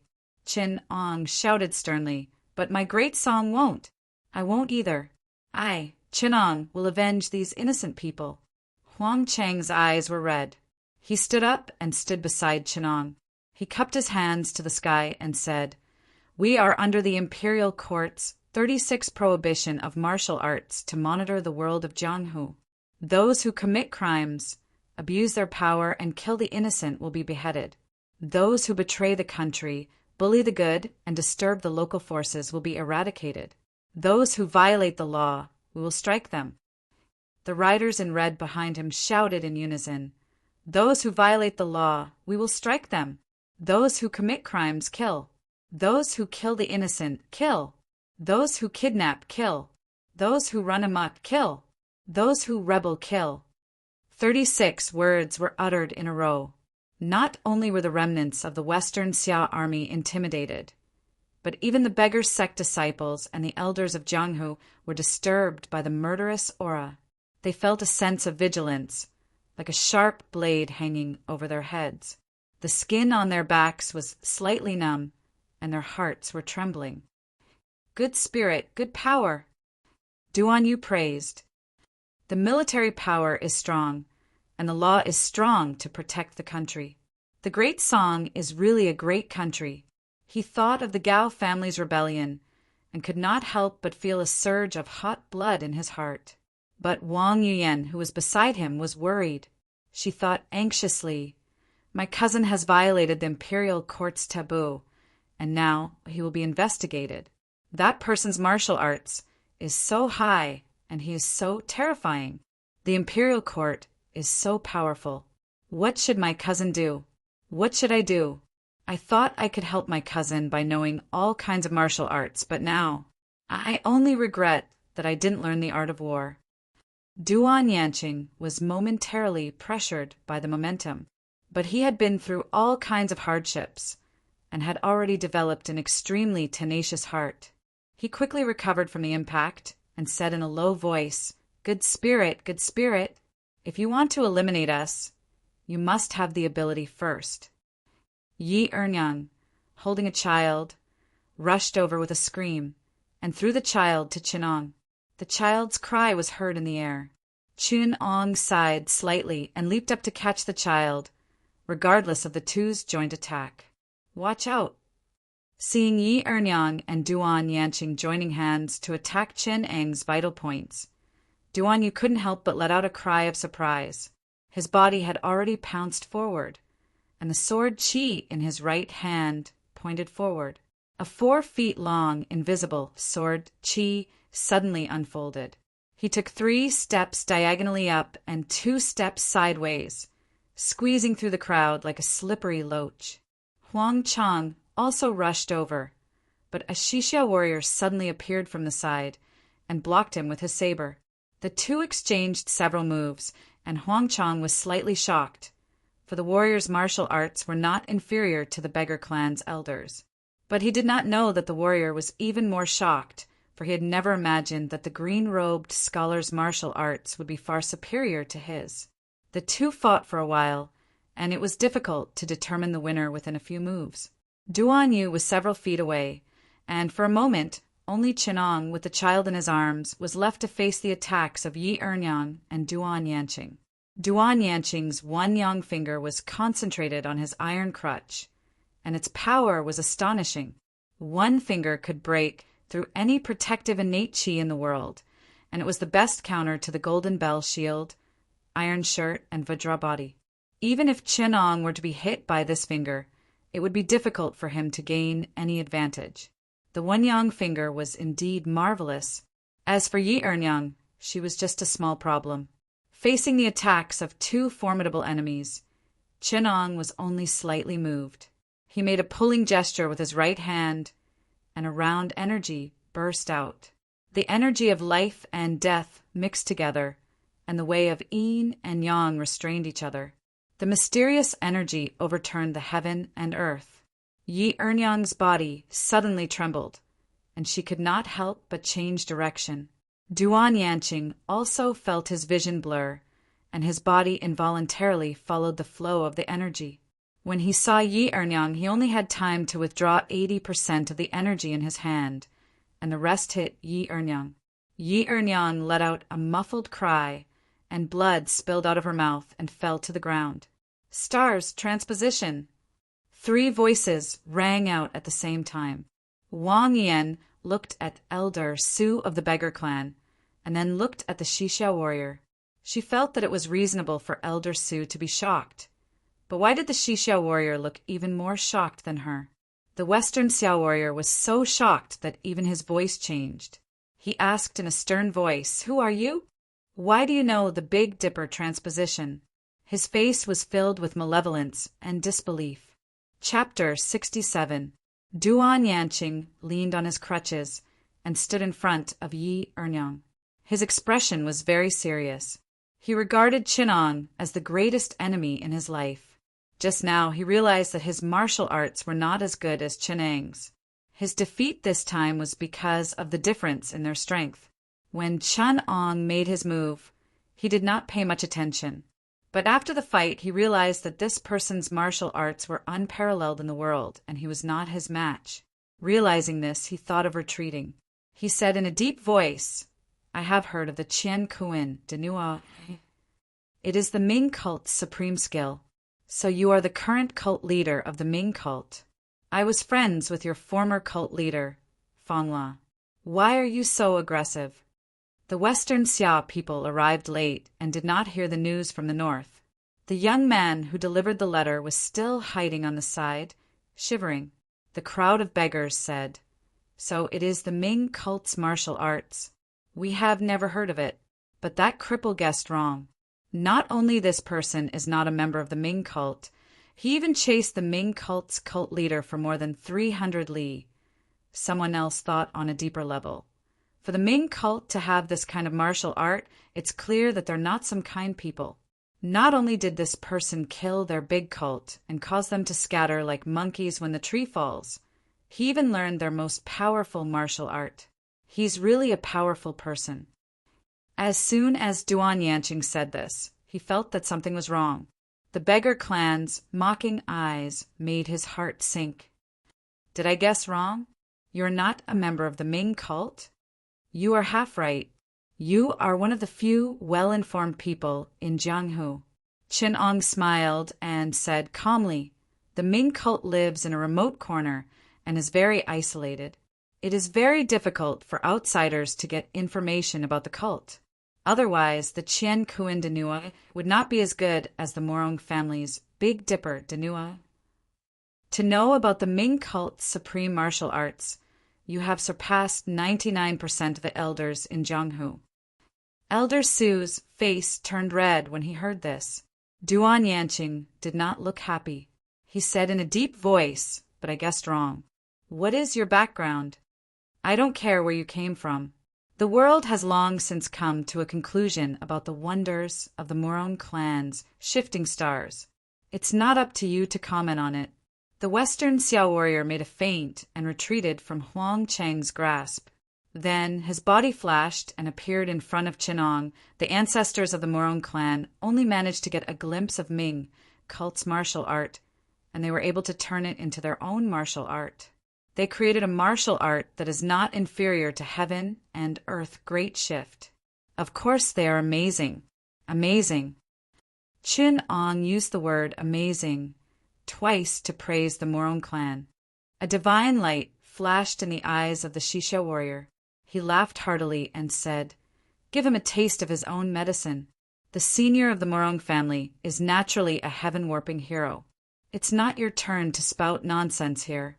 I don't know where you've stolen some fur from. How dare you make a fool of yourself in front of the heroes of the world?" Stellar transposition. Naturally miraculous. The corners of Qin Ang's mouth curled up into a smile. Looking at the extremely pleased Morong Fu in front of him, he unhurriedly said, "Unfortunately, the affairs of the world advance. The path of martial arts is like rowing a boat against the current. If you don't advance, you will fall behind. Even I have to say that Murong Longqing's stellar transposition is exquisite, but in the hands of your descendants." Qin Ong looked at Murong Fu coldly. His words struck at the bottom of Murong Fu's heart. "So what?" Murong Fu's expression changed. It was as if he had been stabbed at the point he didn't want to mention the most. He gritted his teeth and said coldly, "You are worthy, you are worthy! I am worthy!" Qin Ong said calmly, "Heaven and earth great shift has been innovated in my hands. It has reached a whole new level. Of course, I can comment on your martial art. Murong Fu." When everyone heard this name, they were all shocked. Wang Yuyan couldn't help but exclaim, "Feng Polio," and Bao Batong looked at the person on the stage excitedly and then fiercely glared at the beggar sect disciples that surrounded them. Qin Ong looked at him and continued, "Although you don't care about anything and have the ambition to restore your country, it is a pity that you don't have much talent. You forget about righteousness when you see small benefits. You keep struggling, but in the end it is just a dream. In the path of martial arts, you are knowledgeable but not specialized. You have great ambitions, but you are mediocre. You are always struggling on the edge of an illusory dream. In terms of martial arts cultivation and magnanimity, you are not as good as Qiao Feng. In terms of the ability to raise flags and rebel, you are much weaker than Ming Cult. Apart from an empty reputation, there is nothing worthy of praise. Qiao Feng is as famous as you, and it is a disgrace to him." When Qin Ong saw that Murong Fu's face was turning darker, he said indifferently, "Even I don't think highly of your ability to rebel. You still have to deal with the Ming Cult, which is our greatest threat, before you can even have the chance to deal with a ringworm like you." "Enough!" Murong Fu shouted loudly. As soon as he finished speaking, he felt as if his body was being pulled by an invisible string. With a strange flash, he arrived behind Qin Ong. He gathered his strength on his fingertips and pointed at Qin Ong with the joined finger. The beggar sect's martial arts teaching elder's expression changed greatly. He cried out in alarm, floating silk in the sky. Everything happened in the blink of an eye. Even Duan Yanqing couldn't react in time. He saw Murong Fu's movements and thought, "This person's martial arts are not bad, but it is a pity that he is far inferior to that official. With the southern seas floating silk in the sky, he should be able to withstand 1 or 2 moves. If I attack him together, I might not necessarily be inferior to that official." With this thought in mind, Duan Yanqing also pounced forward. With a tap of his steel crutch, he attacked Qin Ong from the front and Murong Fu from the back. The power of the one yang finger was unleashed to the extreme, and it was enough to burn one's body with yang fire. The joined finger was swift and fierce, while the one yang finger was vigorous. Both were unparalleled finger techniques in the world. Qin Ong felt a faint stabbing pain in his back and chest. At that moment, the two of them were still a few feet away from each other, but the force could already pass through. It was truly an extremely terrifying martial art. Who in the world would dare to ignore the combination of these two finger techniques? Qin Ong focused slightly, and his right hand silently reached out. He bent his elbow, and his movements were as smooth as flowing water. His two hands moved in a circle, and the force alternated between fast and slow. It was reserved and restrained. His will, qi form, and spirit actually seemed to have merged into one. Murong Fu felt as if his joined finger had fallen into a ball of cotton. He was wrapped up by a tough and lingering force. He continued to point at Qin Ong, but he was pulled to the side by the force. His finger force was entangled and accumulated, and he was toying with Qin Ang's hands, unable to explode. After a while, he had already accumulated the force of 7 or 8 fingers. Duan Yanqing broke out in a cold sweat. His hands trembled violently, and he could barely hold on. Under the pull of the force, the accumulated force of the one yang finger could no longer be controlled by him. The two of them were affected by the martial art, and they could not help but execute it. They circulated their strength according to Chen Ang's guidance. It was as if there was a soft force in front of them that fought against the two finger forces. They could receive the force and control it freely. However, whenever the two of them wanted to withdraw their strength, they felt empty and powerless. They could neither release nor withdraw the force of the two fingers, and it made them feel very uncomfortable. Before they knew it, Chen Ong had carefully observed the joined finger and the one yang finger. He tried to figure out the wonders of it, and when he came back to his senses, he realized that Duan Yanqing and Morong Fu were sweating profusely. They were on the verge of collapsing. They could no longer control the force that Chen Ong was guiding. If Chen Ong withdrew his force, they would bleed from their orifices and burn their organs. The beggars, sect members, were shocked. They could not believe what they were seeing. They looked at the two experts who were being toyed with. They were so shocked that they could not even describe it. If the two of them wanted him to stand, he would stand. If they wanted him to jump, he would jump. They were like two puppets with strings pulled. It was extremely comical. However, no one present had a smile on their faces or in their hearts. They only felt silence and sorrow. Morong Fu was so ashamed that he wanted to die. He let out a shrill roar. "Are you going to kill me or not? Are you going to kill me or not?" Wang Yan was watching from the side. She almost cried. She saw Duan Yu standing not far away and panicked. She hurriedly said, "Young Master Duan, please save my cousin." Duan Yu heard her voice and thought sadly, "Miss Wang is anxious for her cousin. If we were in different places, would she be willing to shout for me? Forget it. Miss Wang is kind. No matter who is above her, she will be anxious for him. What am I to you? She still likes her cousin." As he thought about it, he felt that he had no more business. So he closed his eyes and barged into the circle that Chenong had drawn. "Good timing. I'll give you a big gift." Chun Ong smiled and guided the two forces to surround Duan Yu. He patted Duan Yu's hands and lifted Duan Yu's hands to meet the two's fingers. The two forces wrapped around Chen Ang's hands. The dark North Divine art had sensed the internal energy and was automatically activated. An endless stream of internal energy flowed from Morong Fu and Duan Yanqing's fingertips into Duan Yu's body. When Morong Fu and Duan Yanqing executed the Northern Underworld Divine art, the internal energy gushed out and disappeared without a trace. Only Chen Ong noticed the subtlety of it. He controlled the energy from his two fingers and slowly poured it out, smoothly preventing Duan Yu from getting injured. Only when Chen Ong finished learning the subtlety of it, did he shake off the two and send Duan Yu flying dozens of feet away with a palm strike. Duan Yanqing and Morong Fu's faces were pale, their breaths were weak. Duan Yanqing was still fine, with the support of Yi Ernyang, who had finished regulating his breathing.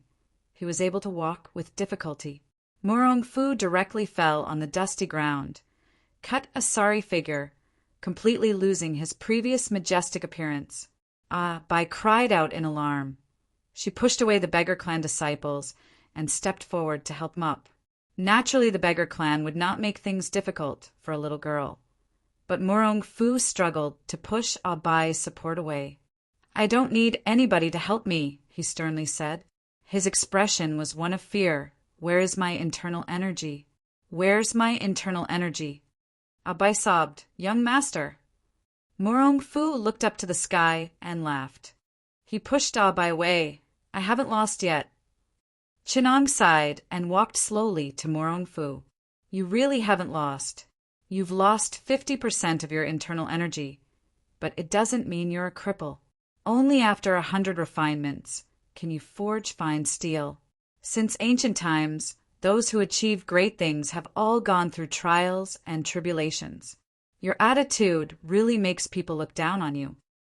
Morong Fu listened to his words and struggled for a while.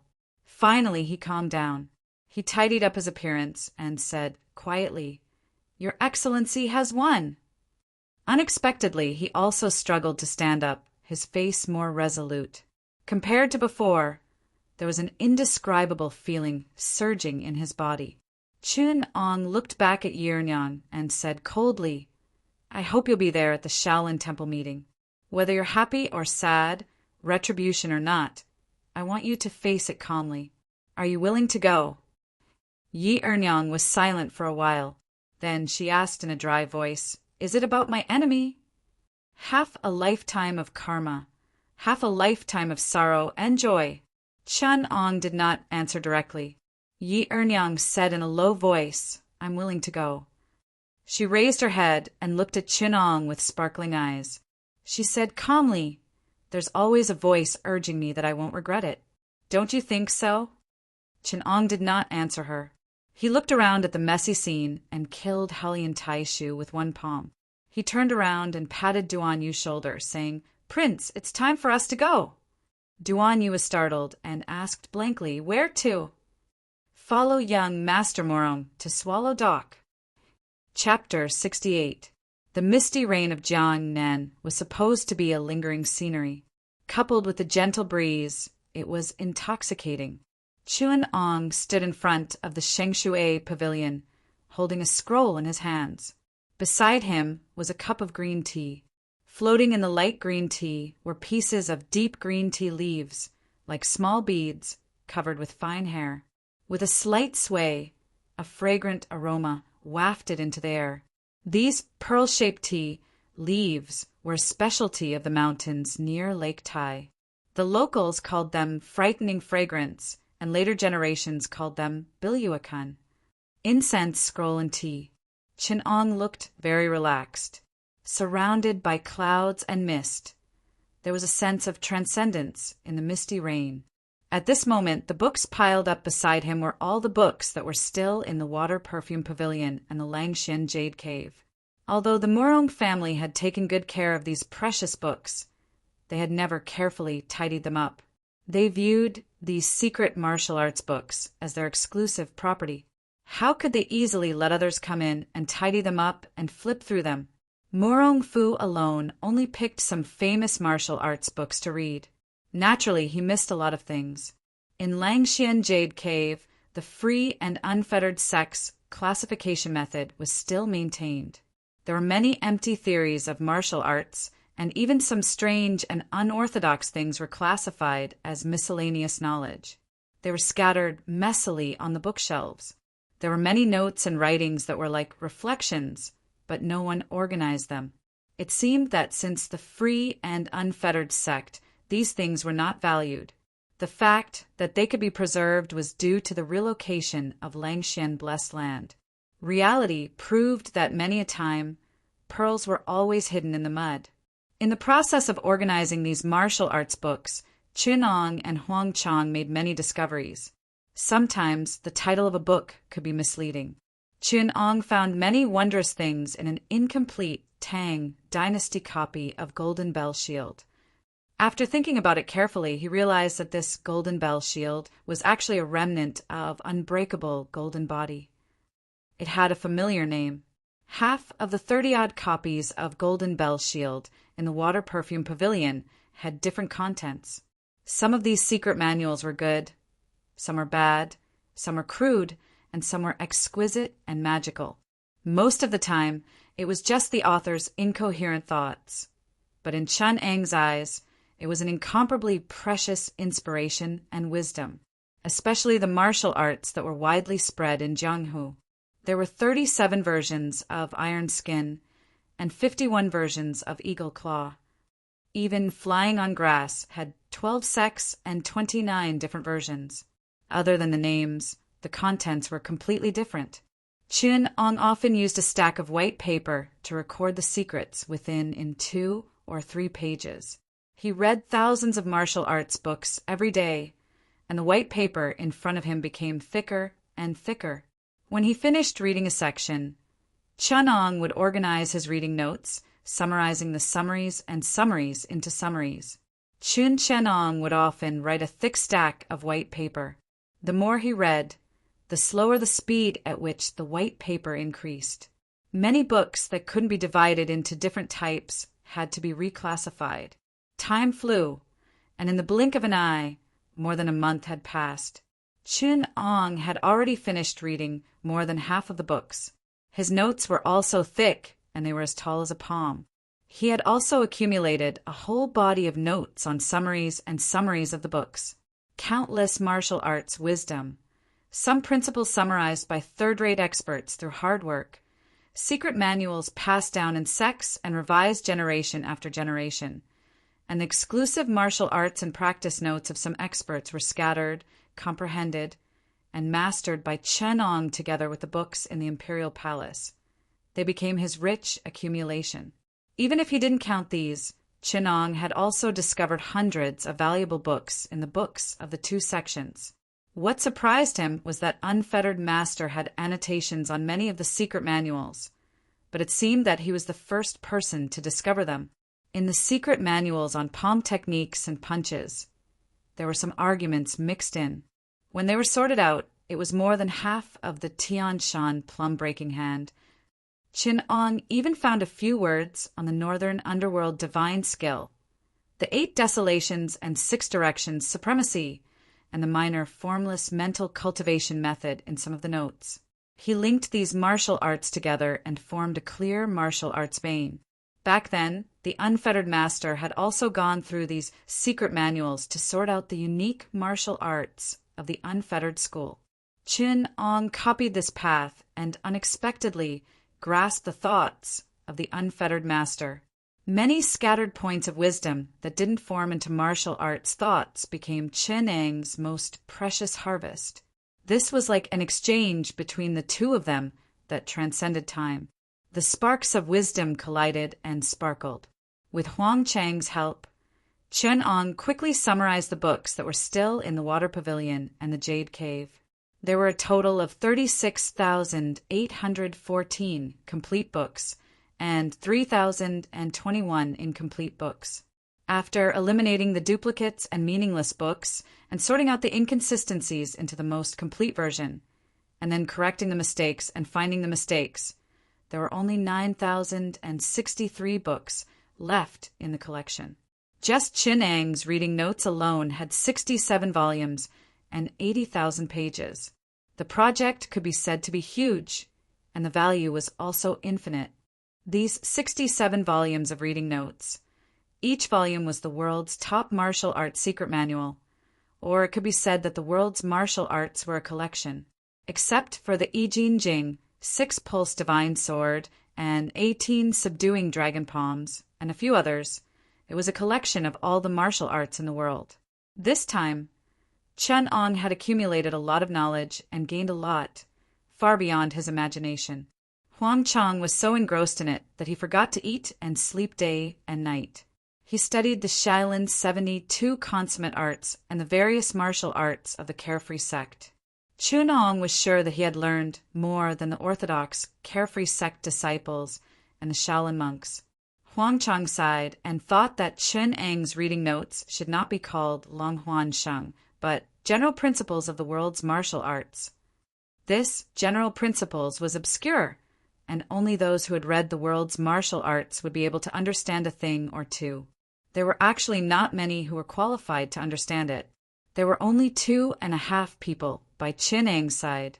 Huang Chang was one, Wang Yuan was the other, and the remaining half was actually Morong Fu. And Chun-Ang's own General Principles of the World's Martial Arts was like a heavenly book. Not only did the reader need to be proficient in martial arts, but they also needed to be proficient in medicine, mathematics, divination, astrology, qiming, duanjia, and bewitching techniques. Only then would they be able to understand 30% of it. If they wanted to understand it all, not only would they need a dozen doctorates on Earth, they would also need to know some alien science. It seemed that no one could learn this General Principles of the World's Martial Arts. The books of Longhuan and Huanshe can only be counted as 40% of the world's martial arts. The name General Principles does not match the reality. Chun-Ong sighed and turned to look at Huang Chang. Don't be fascinated by the martial arts inside. You have to know that the world's martial arts are endlessly complex, and there are many areas where there are conflicts. You only need to comprehend the wisdom. There is no need to practice. Huang Chang was puzzled. The Water Pavilion's martial arts are complete. Even the Inner Palace's martial arts library cannot compare to 10,000th of it. I carefully counted, and there are only 220 scrolls that the Inner Palace has. As for the martial arts that the Water Pavilion does not have, there are even detailed records of the Xixia, Hui, Tubo, and Liao people's martial arts. This is only 40% of the world's martial arts? 40% is just me raising it too high. The principles and wisdom of martial arts can only be described on paper. You also know a thing or two about the low level of knowledge of martial arts in the world. Even if they have some wisdom and ideas, it would be difficult for them to put them into words. Are there not many masters who are illiterate? Chenong said faintly. Huang Chang was slightly lost in thought. He sighed and said, "The mysteries of the mysteries are difficult to describe." Chenong felt more and more deeply that martial arts were hidden in all aspects.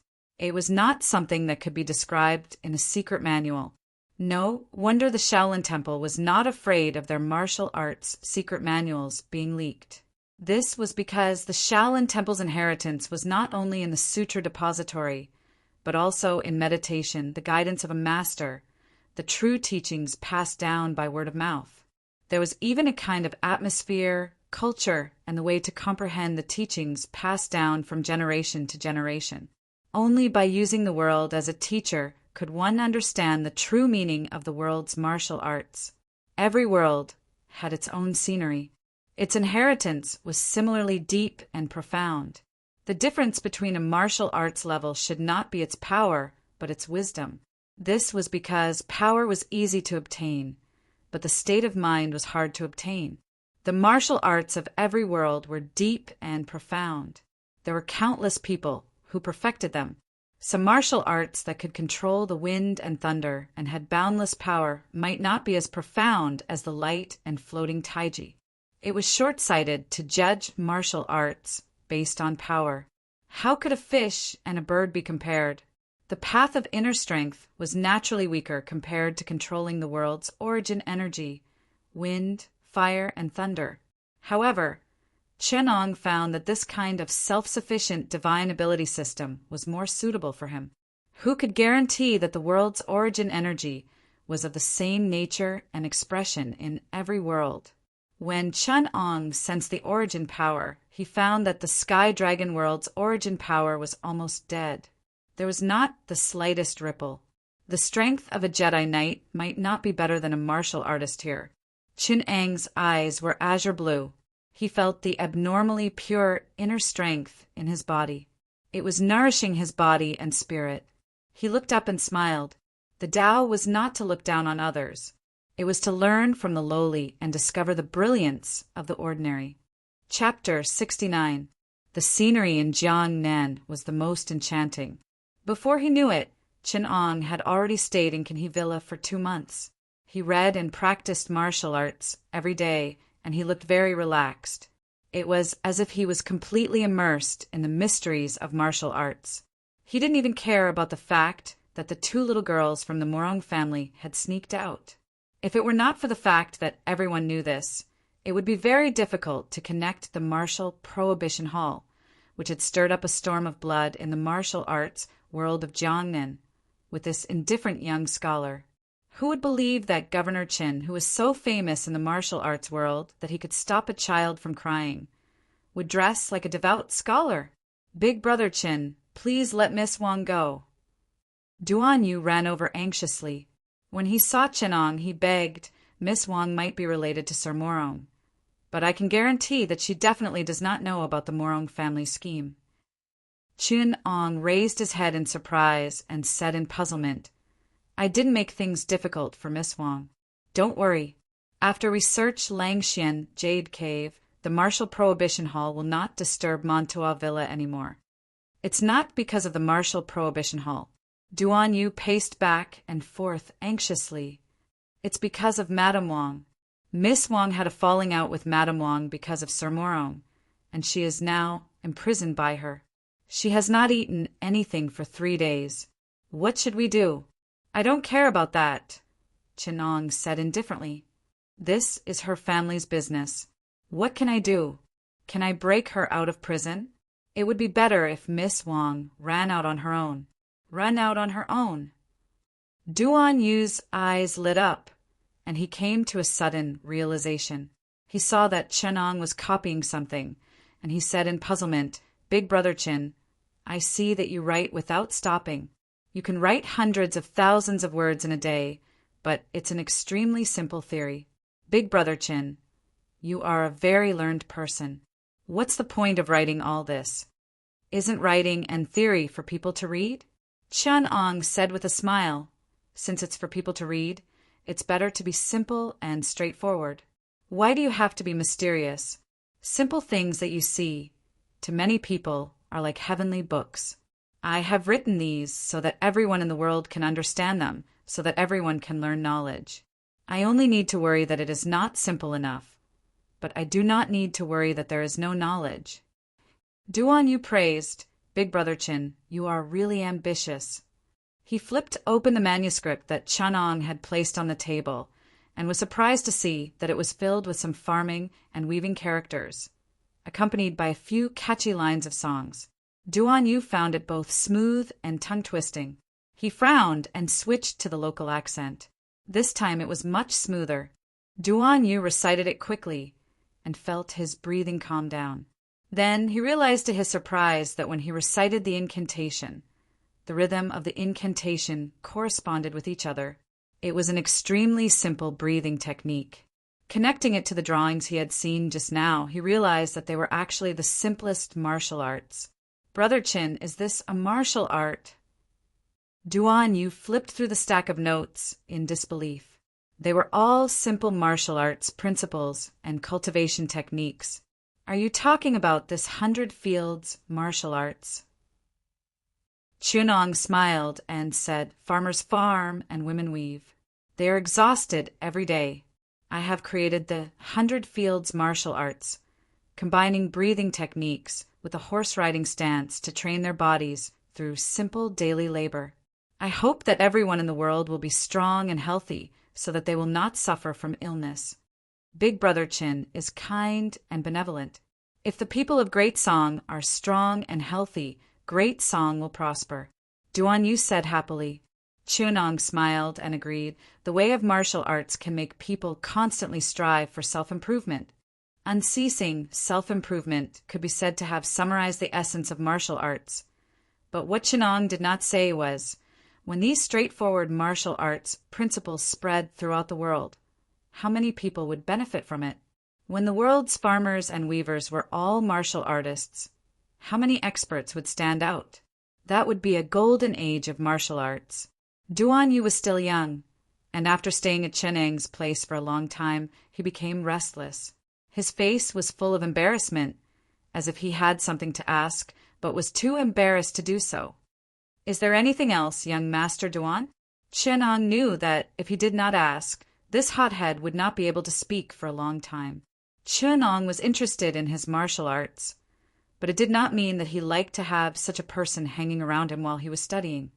"Big Brother Chen," Duan Yu said embarrassedly, "Madame Wang wanted me to ask you how long you will be staying at Kanhe village."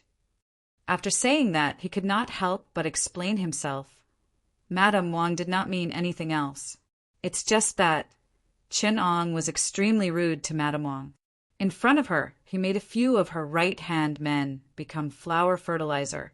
If Madame Wang did not offer the Langxian Jade Cave in time, there would be a beautiful death row prisoner in the prison. After being threatened, Madame Wang still dared to touch the imperial court's tiger whiskers. She really did not want to live anymore. "It won't be long." Chenong interrupted him and looked at the misty lake outside the window with a smile. "I'm waiting for someone.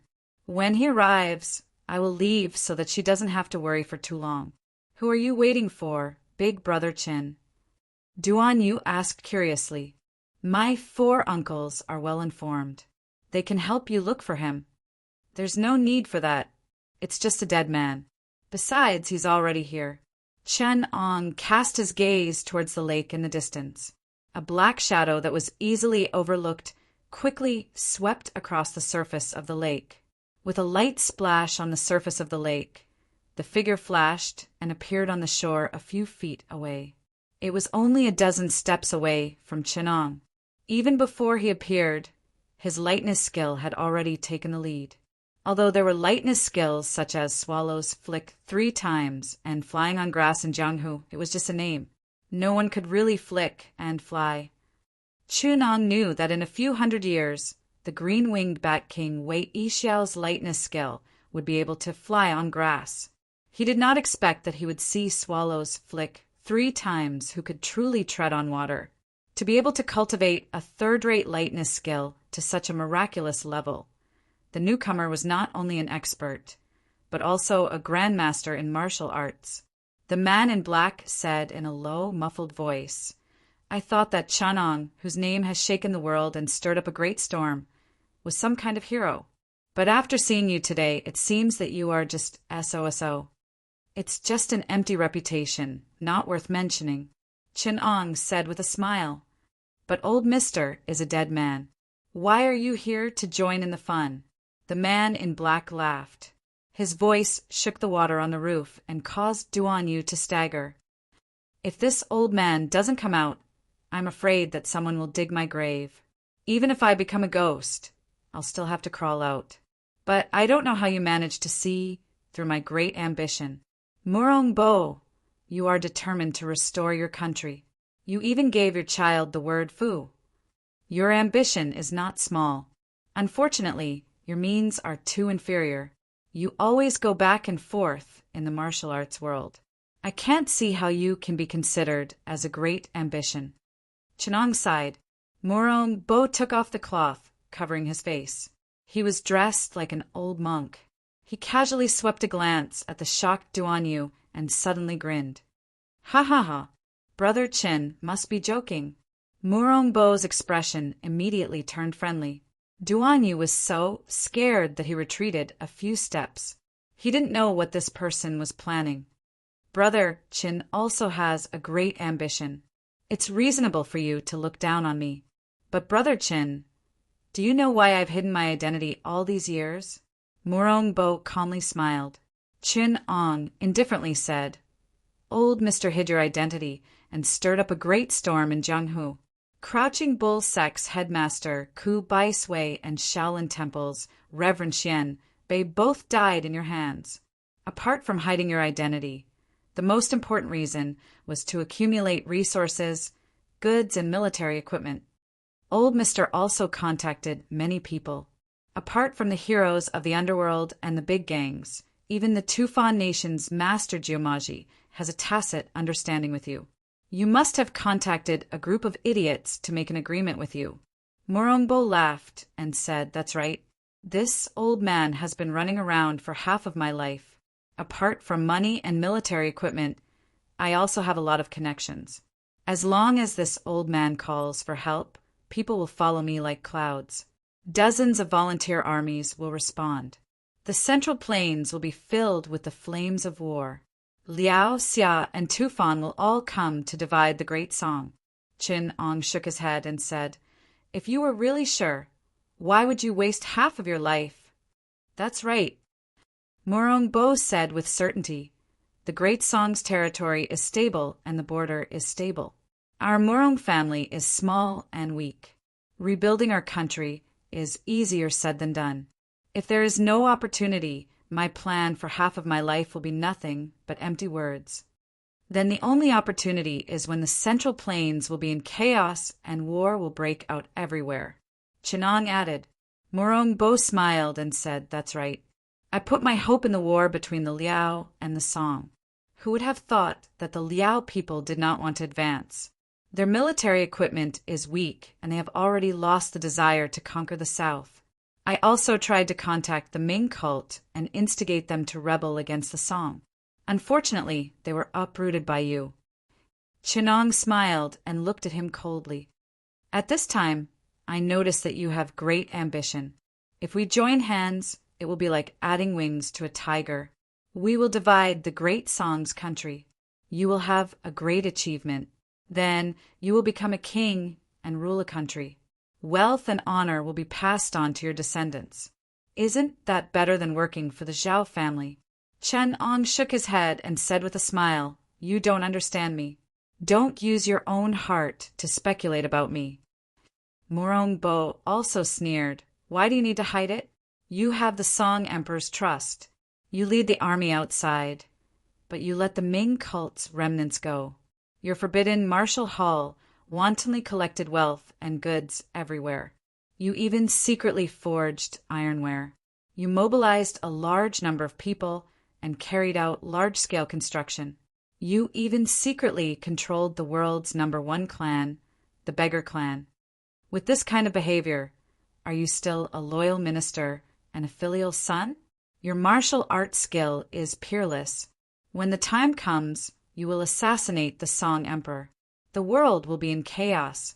My Murong family will build a righteous banner and send the army to Shandong to coordinate with you. At the same time, Tubo, Shixia, Dali, and Great Liao will rise. Chapter 70. Hearing this, Qin Ong couldn't help but laugh. Murong Bo's ambition to restore his country had already captivated his heart. For the country's affairs, he would do anything, sacrifice anything, use anything, and put his personal grudges and family's happiness in second place. Just this viciousness alone was enough to make him an ambitious and ruthless person. Although he was very concerned about Morong Fu right now, facing this enemy who had humiliated his son, as long as he had value, he would do anything to rope him in. It was hard to tell if this was funny or pitiful. From a certain point of view, this kind of indomitable spirit was worthy of admiration. Old mister, you look down on this Qin too much. Qin Ong clasped his hands behind his back and said, The great undertaking you are pursuing, perhaps in your eyes, it is worth sacrificing everything for. But in this Chen's eyes, what is it? What you said, the title of king, the fame and wealth.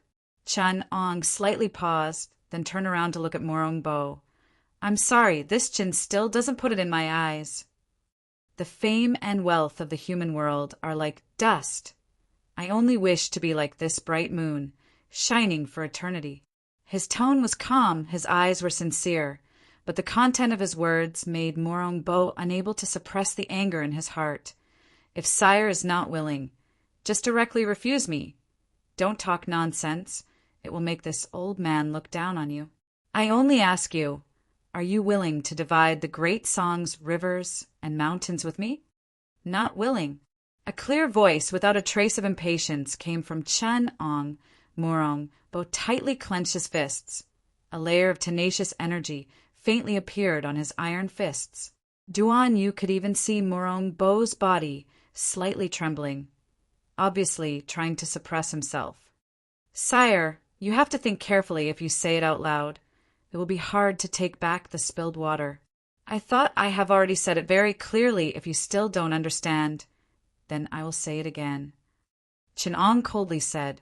The answer Morong Bo heard was still that resolute and decisive word. Not willing. Good, good, good, ah.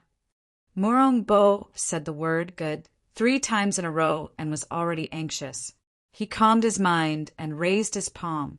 Duan Yu, who was several meters away, could feel the powerful palm. However, after a moment of silence, Morong Bo suddenly put down his palm and his figure flashed. Then he took down the brush that Qin Ong had hung on the wall. This surprised Qin Ong. Even at this point, Morong Fu still did not give up on trying to persuade him. Indeed, Morong Fu was an unyielding and ambitious person of his generation. His will was much more tenacious than Morong Fu's. Unfortunately, Morong Bo had no talent in strategy, which could be seen from Morong Fu. His will was much more tenacious than Morong Fu's. Wang Yan had once said that Morong Fu wants to be a Hu, not a Chinese. He doesn't even want to know Chinese words or read Chinese books. Morong Chun had such thoughts, and he had Chin Chin, and had to say Morong Chun and Chen Chimpy the Chinat. Morong Bo seemed to want to use the same trick again, to subdue him with his martial arts. Chinong could see that Morongbo wanted to use the same trick again, to subdue him with his martial arts. Chinong didn't know whether he should praise him for his heroism or ridicule him for his naivety. In this world, there were not many people who were proficient in hundreds of martial arts, and Morongbo was one of them. Having such an opponent was really hard to come by. Being able to verify the hundreds of martial arts was exactly what Chinong wanted. Chinong picked up a brush hanging on the table. The ink on the tip of the brush had not dried yet. Duan Yu felt relieved, thinking, Chindage and Morongbo are in a hurry, so they are using calligraphy and painting brushes.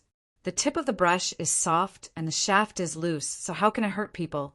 Compared to them, they don't really need to put their lives on the line. Before Duan Yu could come back to his senses, he saw Morongbo brandishing his brush and jabbing it 3 times on Chinang's left cheek. With his vigorous internal energy, the tip of the brush was much sharper than the edge of a sword. His strength surged, and the brush seemed to be splashing ink in the air, creating an illusion of thick and colorful colors. The strength of the brush was perfect. Duan Yu was surprised. This man's brush technique is very powerful. In all my life, Uncle Zhu Danchin is the best judge brush I have ever seen. But compared to Senior Morong, he is still a long way behind. This brush technique is perfect. In the past, when Uncle Zhu taught me to read, he said that the facial muscles are like the bones of a willow. But now that I have seen it, I know what it really is. Under Morongbo's free and easy strokes, every word was soul-stirring. His strokes were like falling stones, and under the tip of the brush, metal and stone could be split open. His painting was like the summer clouds. His strokes were like flowing water. His hook was like a piece of gold. With every turn, it could capture the soul. His spear was like a crossbow. When it was brandished, the wind whistled, and it looked like an elephant moving horizontally and vertically. Every stroke was aimed at Chinang's vital acupoints. His brush was like a silver-edged iron pole, far sharper than a sword. What a good Zhonghuaik steel! Chinong exclaimed in admiration. In mid-air, Chinong raised his brush, exerting his strength in a gentle and graceful manner. Duan Yu saw a small brush blocking Morongbo's vigorous chi. Every time it lifted and moved, it would hit the weak points of Morongbo's brush. It was graceful and elegant, round and beautiful. Between the lines, the regular script, the flowing and stopping, the stopping and the flowing. Morongbo's brush was moving freely, displaying his own satisfaction. The tips of the 2 brushes did not meet, they were all feints. However, Morongbo's strokes were not as smooth as they were in the beginning. He felt that his strokes were stiff and difficult to write. There were several times when he couldn't write with that kind of pleasure. His strength was intermittent, and his heart was extremely sullen. On the other hand, Chinang's strokes were free and easy. His strokes were extremely natural and unrestrained. Morongbo tried to block his strokes several times, but he was forced by Chinang's splashing of ink. He only had enough time to parry. Seeing Chinang's clear weather after fast snow was getting smoother and smoother, while his own strokes were a complete mess, Morongbo became anxious and decided to use the way of weapons to forcibly dismantle his strokes. In Duan Yu's eyes, he knew he had already lost. Since it's come to this, I might as well be a bit more straightforward. Morongbo was determined in his heart. Regardless of the artistic conception of his strokes, he only used the most basic judge's brush technique. When the brush touched the edge of the brush fell steeply, the brush spread out, and the momentum was enough to retract the edge, forcing Chinong to turn around to defend himself. His strength was incomparably exquisite. The horizontal stroke was like a piece of paper falling in the opposite direction, slowly moving forward but quickly returning back, strangling Chinang's throat. Morongbo repeatedly used this 8 strokes of Yong, 8 kinds of force exertion techniques. Over and over again, he was unable to form a complete character.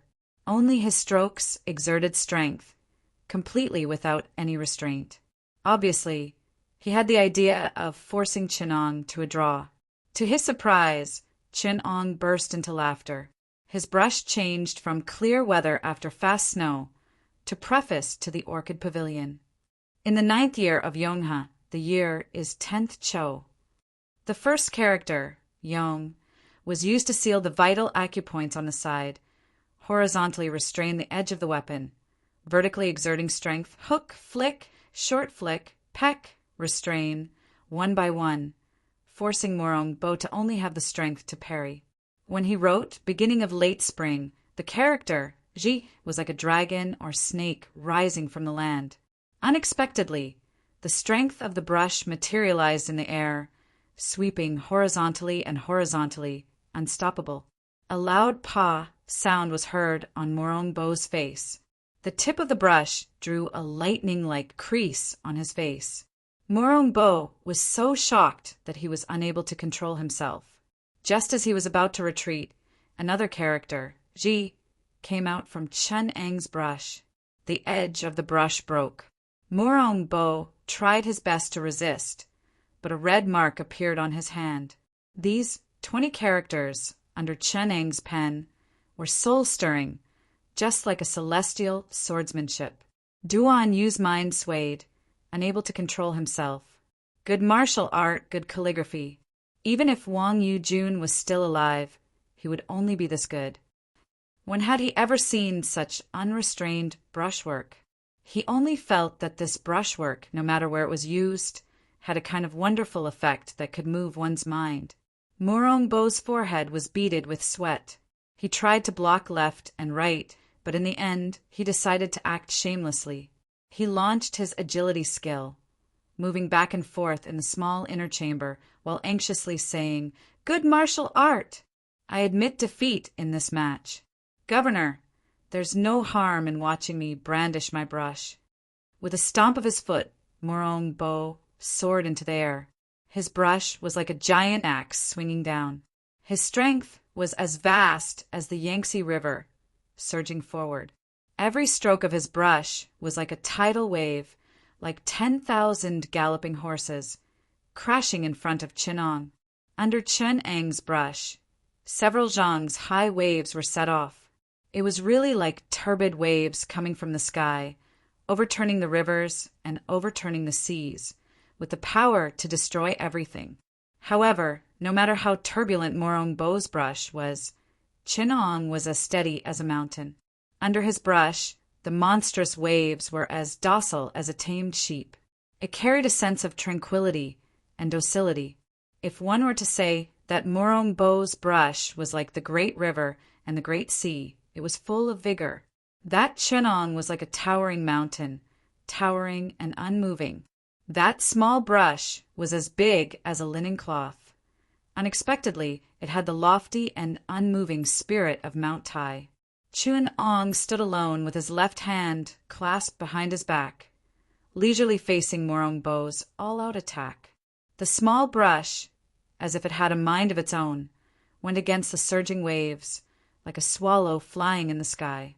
Sometimes it rushed to the top of the wave, sometimes it fell to the bottom of the wave, freely traversing the monstrous waves. Bit by bit, like the rising sun, the hazy mist dispersed. A corner of the Green Mountain was revealed, blocking the middle of the great river. No matter how the waves surged, the Green Mountain was happy and unmoving. The small brush slowly lifted the veil of the Green Mountain. A towering mountain stood motionless in the middle of the great river, blocking its path. No matter how the turbid waves rolled, it was unshakable. Morong Bo's brush was getting narrower and narrower, as if there was a huge mountain blocking in front of him. No matter how his brush moved, it was still slowly pressing forward.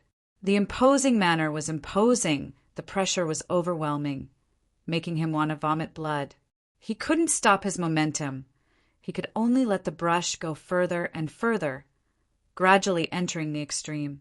In the end, it crashed into the mountain, shattering into pieces. Chapter 71. The moon filled the calm lake, and it was drizzling slightly. The moonlight couldn't be seen. Only the moonlight covered the world. On the surface of the water, there were countless tiny ripples swaying the moonlight. The cold wind, together with the raindrops, hit one's face, bringing a refreshing feeling of coolness. Chun-Ong stood alone on the boat, leisurely looking at the reflection of the lake. His face was tranquil, without a single ripple. Behind him, Morong-Bo, who was in a sorry state, looked at him with a gloomy expression. If I'm not mistaken, what Sire used just now, was it my Morong family's joined finger? Chun-Ong gently flicked the raindrops, turned his head and said, "When one's martial arts reach our realm, ordinary moves are no longer important. Just now, out of the 53 variations, 12 of them indeed came from joined finger." Morong-Bo sighed and said, "Fu, or has painstakingly practiced this finger technique for 20 years, but it's not as good as what you've achieved in 3 months. If I didn't know, I'm afraid I would also think that you've been practicing this finger technique for more than 50 years. Chun-Ong looked at him with a smile and said, "With this kind of finger technique, even if he practiced for another 100 years, he still wouldn't be my opponent." His voice didn't carry a hint of ridicule. It was just a plain statement. But when it reached Morong-Bo's ears, it was very unpleasant. His complexion changed, and after a long time he sighed and said, "That's true. Sire's martial arts are improving day by day, and you're not much older than Fu-er. Even if he wants to reach your current realm, he still needs 20 years. I'm afraid 20 years won't be enough." Chun-Ong flicked his fingers lightly, and a silver strand of rain fell in front of him. It was supposed to be the softest thing in the world, but he played with it like a silver pearl in his hand. With this flick, it suddenly shot out. In an instant, the world changed color. Countless crisscrossing ripples appeared on the surface of the water between Morong-Bo and Chun-Ong.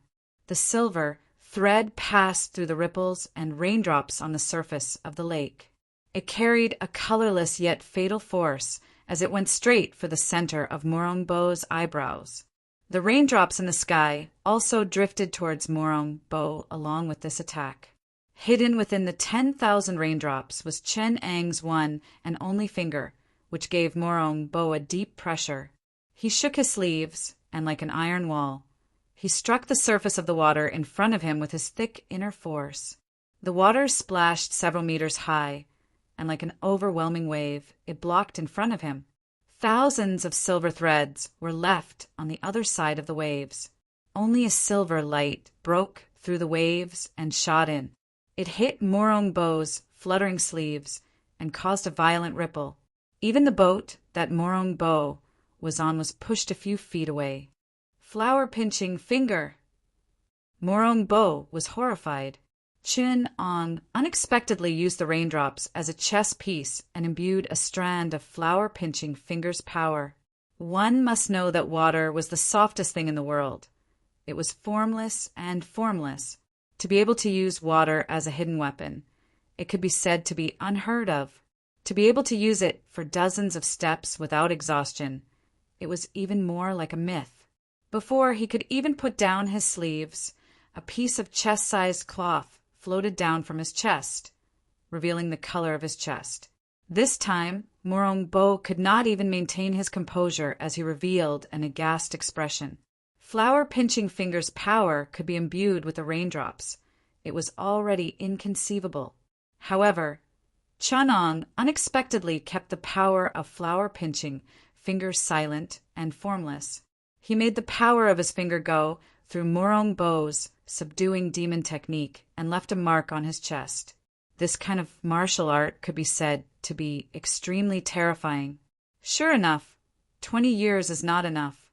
Morong-Bo roused his spirit and focused his gaze on his finger. Looking for an opportunity, he pointed his finger at the silver thread in front of him. A drop of ice froze the raindrops, and at this point, an icicle shot out. On the other side, Chun-Ong smiled and flicked 3 times in front of him. A drop of soft water shot out like an arrow. The force was incomparably fierce. If it hit a person's body, it would not be inferior to steel. It would be able to shatter the bones. His raindrops were as thick as mercury, unlike Morongbo's, which was condensed into ice. Just this point alone made Morongbo lose. Although the force of ice was strong, Chenong used an invisible object to support the force, which was much stronger than his ice finger. Your Duoluo leaf finger is indeed very overbearing. Morongbo waved his finger 3 times, and only then did he scatter 3 drops of water. On the other hand, Chenong lightly grabbed the icicle and pinched it between his fingers. Old Mister's joined finger is also unparalleled in this world. Chenong smiled faintly, and with a chi sound the icicle disappeared. Even Morongbo could not see its shadow anymore.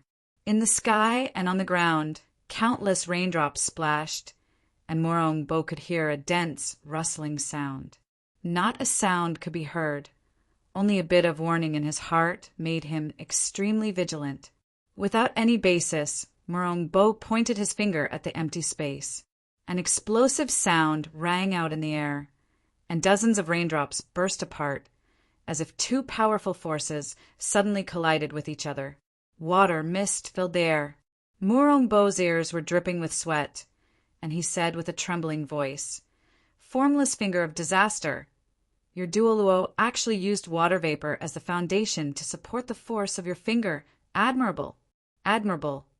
When he said the first word of admiration, Morongbo was still on the boat. When he said the second word of admiration, he had already fallen into the lake. Morongbo dipped his sleeves under the water and sprinkled a stream of water. His toes touched the surface of the water, and he kicked a water ball. This was Shaolin's unique skill, shadow pursuing kick and Dharma palm. However, Morongbo's 2 palm and leg forces, which contained all of his strength, were slightly shaken by Chenong and exploded in the air. Chenong's 5 fingers rotated, little by little. Some are slow, some are heavy, some are incomparably fast, some are silent. All the martial arts that Morongbo had seen in his life were all carried by a little bit of rain, forcing him into a very difficult situation. He could only use all of his martial arts one by one. The 2 of them used the lake as a chessboard, the lake water and the rain as chess pieces. Under the moonlight, they were playing a game of chess. Morongbo had already forgotten about the competition. He was using all of his strength to deal with this unprecedentedly powerful enemy. But Chenong was only forcing him to use his full potential. The martial arts that Morongbo had been learning for many years, the subtlety of it was somewhat similar. He had painstakingly practiced the Shaolin Temple's consummate skill for more than 20 years, the 100 martial arts, and his own Morong family's consummate skill had become Chenong's target of study. If in the beginning, Chenong relied on his profound cultivation of martial arts to forcefully control them, then now, under Morongbo's polishing and teaching, these unique skills had a layer of indescribable flavor. The subtlety of being practiced to the bone was revealed from Chenong's movements. All kinds of martial arts wisdom in the library were carefully chewed, and even more subtle subtleties were dug out. Morongbo was forced to the extreme. He exerted all his strength to slap the water surface. He had forgotten all the rules and threw himself at Chenong. His right hand pointed, and it was the pinching flower finger that Chenong had just used. The hidden power of this finger was extremely sinister. When Morongbo used it, it was even more murderous than any Shaolin eminent monk. It was a move that completely abandoned all mercy and holding back, and only emphasized on power. In Morongbo's hands, the power of the dignified Buddhist martial arts was greatly increased, but it also had a taste of advancing without retreating. Its killing power was extremely extreme. Even if the Shaolin eminent monk who created this martial art was still alive, he would still have to avoid its sharp edge. Unfortunately, his opponent was Chenong. Only Chenong could have a smile on his face. His face was always calm and at ease, as if there was a deep understanding in the unseen world. According to the legend of the Zen sect, when Buddhist nun Sakya preached on the holy mountain, he held a golden Buddha flower in his hand and showed it to everyone. Everyone was silent, only Kasayapa smiled. This was the pinching flower finger. Buddha held a flower, Kasyapa smiled. But Chun Ang's fingers were incomparably gentle. Every time his left hand flicked, it was as if he wanted to flick off the dewdrop on the flower in his right hand, but he was afraid to shake off the flower petals. Morong Bo did not see the power of the finger, but he felt a pain in his chest. His body also shot out and fell on the lake. The flower blooms to see the person sees me. This finger had already reached the state of being and not being. It was as if he had gained an epiphany. It was indistinct and could not be obtained. It had already reached the supreme state of being formless, colorless, and intangible. Even if the abbot of Shaolin Temple was here, he could only sigh in admiration. Chen Ong bent his finger and sat on the surface of the water. There was only a lotus leaf under him that served as a foil to him. He gently stroked it, and the silver threads in the sky fell down. They gathered together and condensed into a tangible force. With the drizzle as the strings and the world as the zither, he started playing softly. Chen Ong bent his finger and pulled on a silver thread. A soundless sound filled the air. The surface of the lake was like a huge speaker that started trembling slightly. Clang! A soft sound spread through the entire lake. Even Wang Yan, who was far away at Montoa Villa, looked up in puzzlement. She asked softly, "Who's playing the zither?" Chen Ang's pupils were dark blue. All of his thoughts and senses stopped at that moment. Time seemed to have stopped. The drizzle falling, the calm surface of the lake, and the beautiful moonlight turned into a still picture at that moment. It instantly turned into eternity, and then into eternity. Only the faint sound of the zither could be heard, as if it came from beyond the heavens. The drizzle that filled the sky gathered together to reveal the white moonlight. Was it real or just an illusion? An invisible hand gently moved the millions of strands of silver threads. That finger was like a flower. It was soundless, colorless, formless, but it could move the world. The sound of the zither could be heard, but it was also soundless. The melody surpassed the limits of human hearing, but when the lake trembled, people could still hear it. The invisible sound wave permeated the entire lake, and everything started to tremble, including Morong Bo's organs, blood vessels, meridians, and even his inner force. As Chen Ang's fingers danced, they trembled uncontrollably. Morong Bo's mind was muddled, and he could only dance randomly under the sound of the zither. Countless tiny and complicated energies seeped into his body, controlling, guiding, and even changing his inner force. Morong Bo was like a puppet that was easily controlled, from his body to his mind. In front of such a terrifying martial technique, the life-death talismans were just child's play. Controlling a person's life and death was not scary, but controlling a person's mind was extremely horrifying. The bewitching origin power was born from the sound of the zither, and it was more powerful than any other mental technique. It changed Morong Bo's mind. As he danced more and more crazily, the invisible energies controlled him more and more tightly, and the sound of the zither gradually reached a climax. In the end, with the sound of the zither string snapping, everything fell silent and everything calmed down. The drizzle fell again, and the moonlight gradually became blurry. It was drowned in the rain, and it seemed like nothing had happened. Chin Ong waved his hand and sighed. Chapter 72. In the Hall of Great Strength, under the golden Buddha statue with a kind face, several old monks with white hair and beards lowered their heads, silent. The atmosphere was very depressing. In front of them, there were several things: a bent Buddhist staff, a broken Buddhist commandment blade, half a broken copper alms bowl, an iron lotus seed, a removed door plank, and a few other inconspicuous things.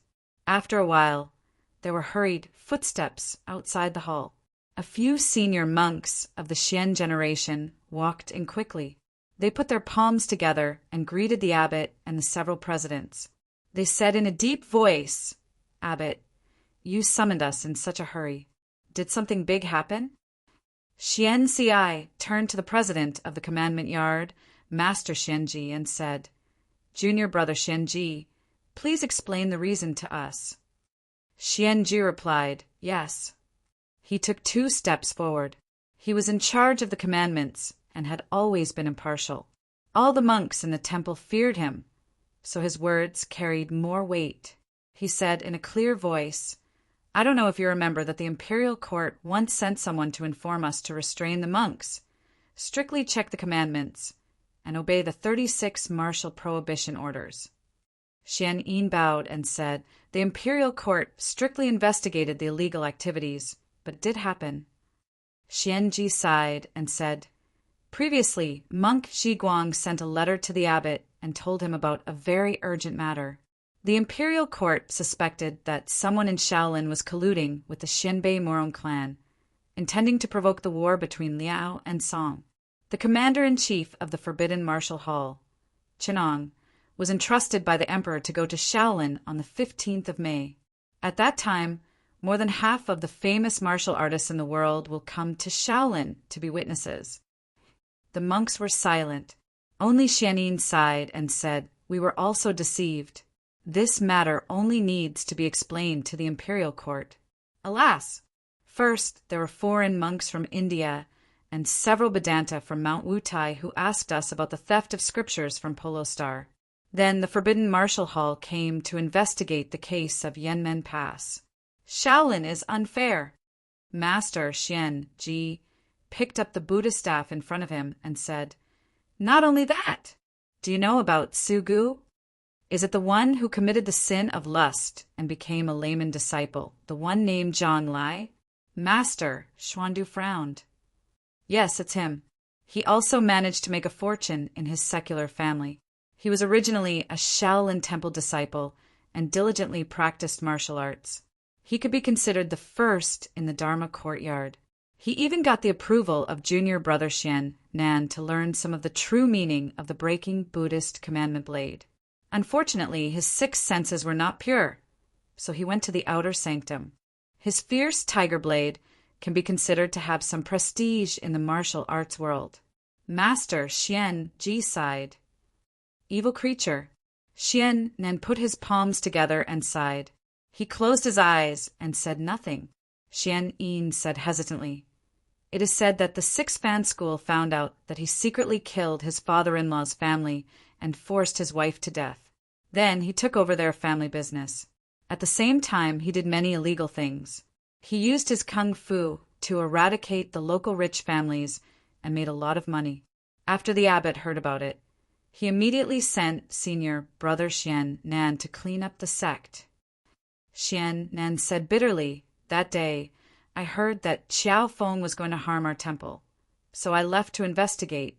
I asked junior brother Xian Su to capture the traitorous disciple on my behalf.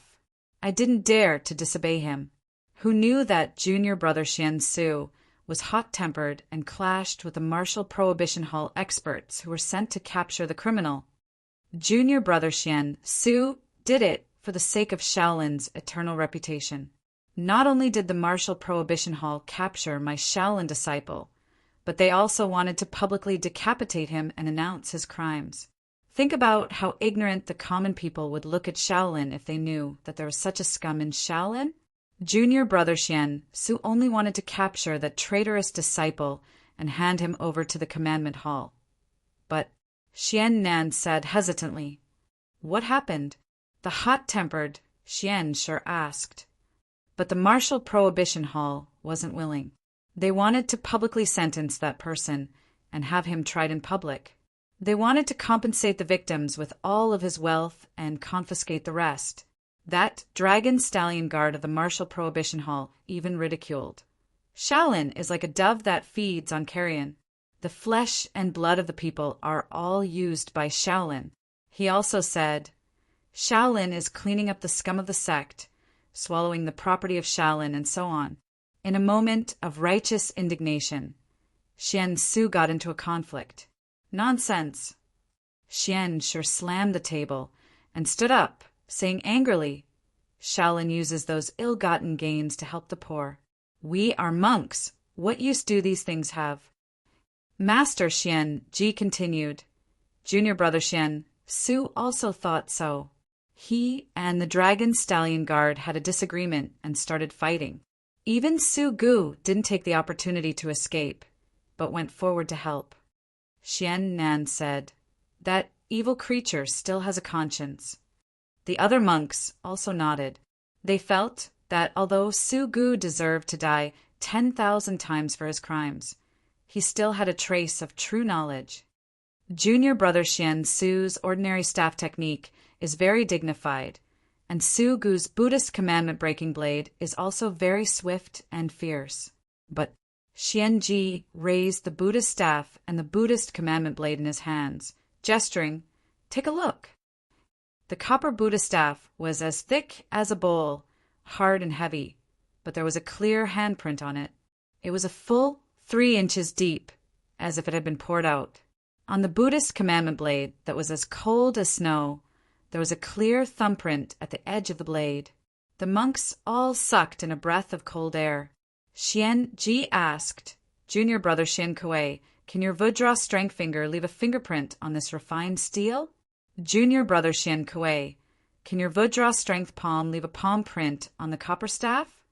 Xian Kuei and Xian Kuei looked at each other, then simultaneously channeled their energy into their palms and pinched the 2 objects. After a long while, the 2 of them retreated, sweating profusely. The crowd went forward to take a look. Sure enough, there were 2 more finger and palm prints. However, the finger marks were blurry and the palm prints were only half an inch deep. The main hall fell into a deathly silence. Every Shaolin disciple had a grave expression on their faces. After a long while, Xianin said in a deep voice, "The experts of the imperial court are indeed extraordinary. How is junior brother Xian Su?" Junior brother Xian Su has been imprisoned by the 6 Fan School for obstructing official business, and Su Gu. Xian Nan paused for a moment, then slowly said, "Someone broke his saber technique with 1 move, broke his saber with 2 moves, and took his life with 3 moves." Amitabha Buddha. The monks chanted in unison. Su Gu is one of the best of the Su generation in Shaolin. He is also a first-class expert in Jianghu. In the Central Plains, the name of Fierce Tiger Saber can also be considered as a top figure. "I didn't expect this. I really didn't expect this." Xian Yin sighed, then asked, "What about junior brother Xian Su?" He also used 3 moves. Xian Nan said with difficulty. Xian Yin closed his eyes and did not speak. Xian Shi took over and said, "I wonder if it is the commander of the Martial Prohibition Hall." Abbot Xian Ci raised his head, and the monks all looked at him. Xian Ci picked up the half-copper bowl in front of him and said, "This is the copper bowl found under the palm of an outer sect disciple, Peerless Iron Palm Ruler." The muscles and bones in both of his palms were shattered. When the crowd saw the mark, a scene of a fist and a palm colliding appeared in their minds. This is an iron lotus seed dug out from between the eyebrows of an outer sect disciple, Luo Zhen, the 8-armed Luohan. 8-armed Luohan was a master of Shaolin's concealed weapons. Although he did not practice martial arts in Shaolin, his father was one of the top masters in Shaolin's outer sect. Even Xian Nan was taught by him. Luo Zhen's talent was even better than his father's. His concealed weapon skill made the thieves tremble with fear. However, the 6 Fan School had revealed that he was the greatest master of the Lulin Forest in the Central Plains. He controlled dozens of strongholds and mountains, and was the famous leader of the Lulin Forest in the Central Plains. There is also the door that Ghost Shadow killed, the chopsticks in Donor Zhou's hand, and the jade pendant on the chest of an outer sect disciple, Lu Chang'an. Xian Ci showed them one by one. Ghost Shadow was a master of lightness skill, but he was killed by a door. Iron Palm Zhou Chongguang's hands were pierced by a chopstick. Lu Chang'an, who was famous for his left and right flower-piercing hands, was hit in the chest by a palm. Even his jade pendant was not broken, but 13 of his ribs were broken. These were done by the commanders of the Martial Prohibition Hall. Xian sure pointed at the pile of things in disbelief. How is this possible? The martial prohibition hall is so powerful. No, Xian Xi sighed and said, most of the commanders of the martial prohibition hall went to Xixia to suppress the Class 1 hall. Even Eunuch Tong, one of the 2 commanders, personally went there. He led 13 commanders to chase after the old princess of Xixia to Tianshan. The other commander, Huangshang, suppressed the martial arts world in Jiangnan. And their military governor, Chun'ong. Xian Xi could not help but pause. The Shaolin monks also narrowed their eyes, as if this name had some magic power. Xian Xi hesitated and said, he is in the Morong family of Gusu.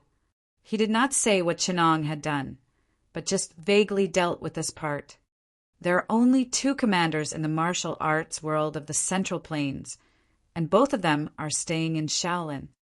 Xian Xi could not help but smile bitterly. These 2 commanders living in the lower house of Shaolin were not so much staying as monitoring. The closer it was to the Shaolin assembly on the 15th of May, the more closely they monitored. The Shaolin monks were dissatisfied with this. Someone snorted coldly. Xian Yin pretended not to hear it. He asked, could it be that the one who did it was not from the martial prohibition hall? It was the 4 super arresters of Six Fan School, cold-blooded and ruthless and iron hand chase. But aren't they chasing fugitives on the black list everywhere? You don't have to guess anymore. Xian Xi sighed and said, it was just an ordinary dragon stallion guard. How is it possible? The masters of the Shaolin Temple, their meditation skills destroyed, stood up one after another. Their faces were livid. Although they had thought of this possibility, no one dared to believe it. Now that Abbot Xian Xi had pointed it out, how could they believe it? Before they could come to a conclusion, a disciple hurriedly came to report, Abbot, Chief, something bad has happened. Master Xinshan of Mount Wutai and Master Ziluoxing of Tianju are going down the mountain and have a conflict with the martial prohibition hall. Chapter 73. Mount Wutai's Qingliang temples, Xinshan Shanren was very famous in the Wulin world.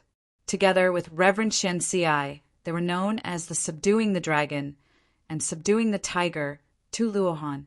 In terms of martial art skill, it was said that Xinshan Shanren was above Abbot Xian Xi. When such a person clashed with the Forbidden Martial Hall, it was natural that the Shaolin Temple would be badly battered. Those who came were not only the exalted ones from the Divine Mountain, but also Reverend Guanqing of the Grand Shangwa Temple in Kaifeng Prefecture, Reverend Daoqing of the Pudu Temple in Jiangnan, Reverend Juexian of the Donglin Temple on Mount Lu, and Reverend Rongji of the Jingying Temple in Cheng. Even if their kung fu skills were not that high, they were respected enough, not to mention that their kung fu skills were not inferior to Xian Xi's. However, these masters were now tightly blocked and couldn't move at all. In front of them, a young man wearing a flying fish red robe blocked the way with a smile. Although his face was warm, the knife in his hand was raised without any trace of politeness. Most people would be more polite when they saw monks, but these 2 did not even have the slightest hint of apology on their faces. Xian Xi put his palms together, bowed, and said, Benefactors, why are you standing in front of these reverends? They are not people of Shaolin, they are Buddhist monks. Now that we are going down the mountain, would the benefactors please make way for us? Lao Na thanks you. Greetings, master. A young man with a young and inexperienced face clumsily put his palms together and said, The governor has given the order that before the Shaolin Temple assembly, martial artists are only allowed to enter Mount Shaoshi and are not allowed to leave. Since all of you are well versed in martial arts, I would like to trouble you to wait until the 15th of May before leaving. We don't have time to wait for him. Great Master Shan's expression was gloomy. He was short, but his voice was surprisingly loud. I don't know which military governor you are. I'm an otherworldly person, so I'm not under his jurisdiction. Get out of my way. Master, you're an otherworldly person. But not just monks, even bodhisattvas have to be controlled by us. The young man replied with a smile in our imperial court, not to mention the secular world. Even the positions of the gods and Buddhas in heaven have to be decided. A few days ago, the commander-in-chief said that the Jade Emperor was an obscene sacrifice and asked the imperial court to revert to God Haotian. May I know which god you are worshipping, and have you obtained our permission? You. Master Shinshan was infuriated. How should I address you, benefactor? Xian Ci hurriedly mediated. I am Duo Half-Bodied, the third yellow commander of the Martial Prohibition Hall's stalwart dragon guard. Greetings, Grandmaster Xian Ci. Another commander beside him cupped his fists towards them and said, More than half! His face was dark and his expression was indifferent. It was unclear whether it was because he didn't like to talk or because he didn't want to pay attention to Xian Ci. Xian Ci was taken aback and asked hesitantly, Your names?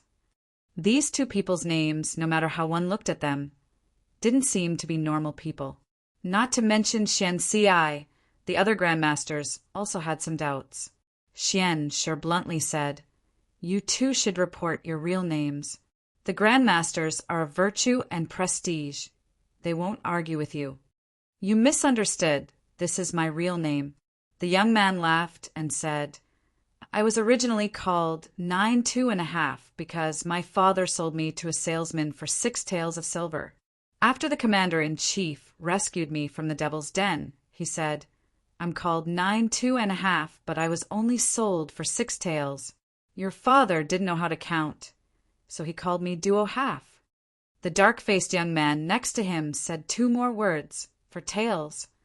Xian Ci thought for a while and then realized that he had been sold for 4 taels, which was more than half of the young man next to him.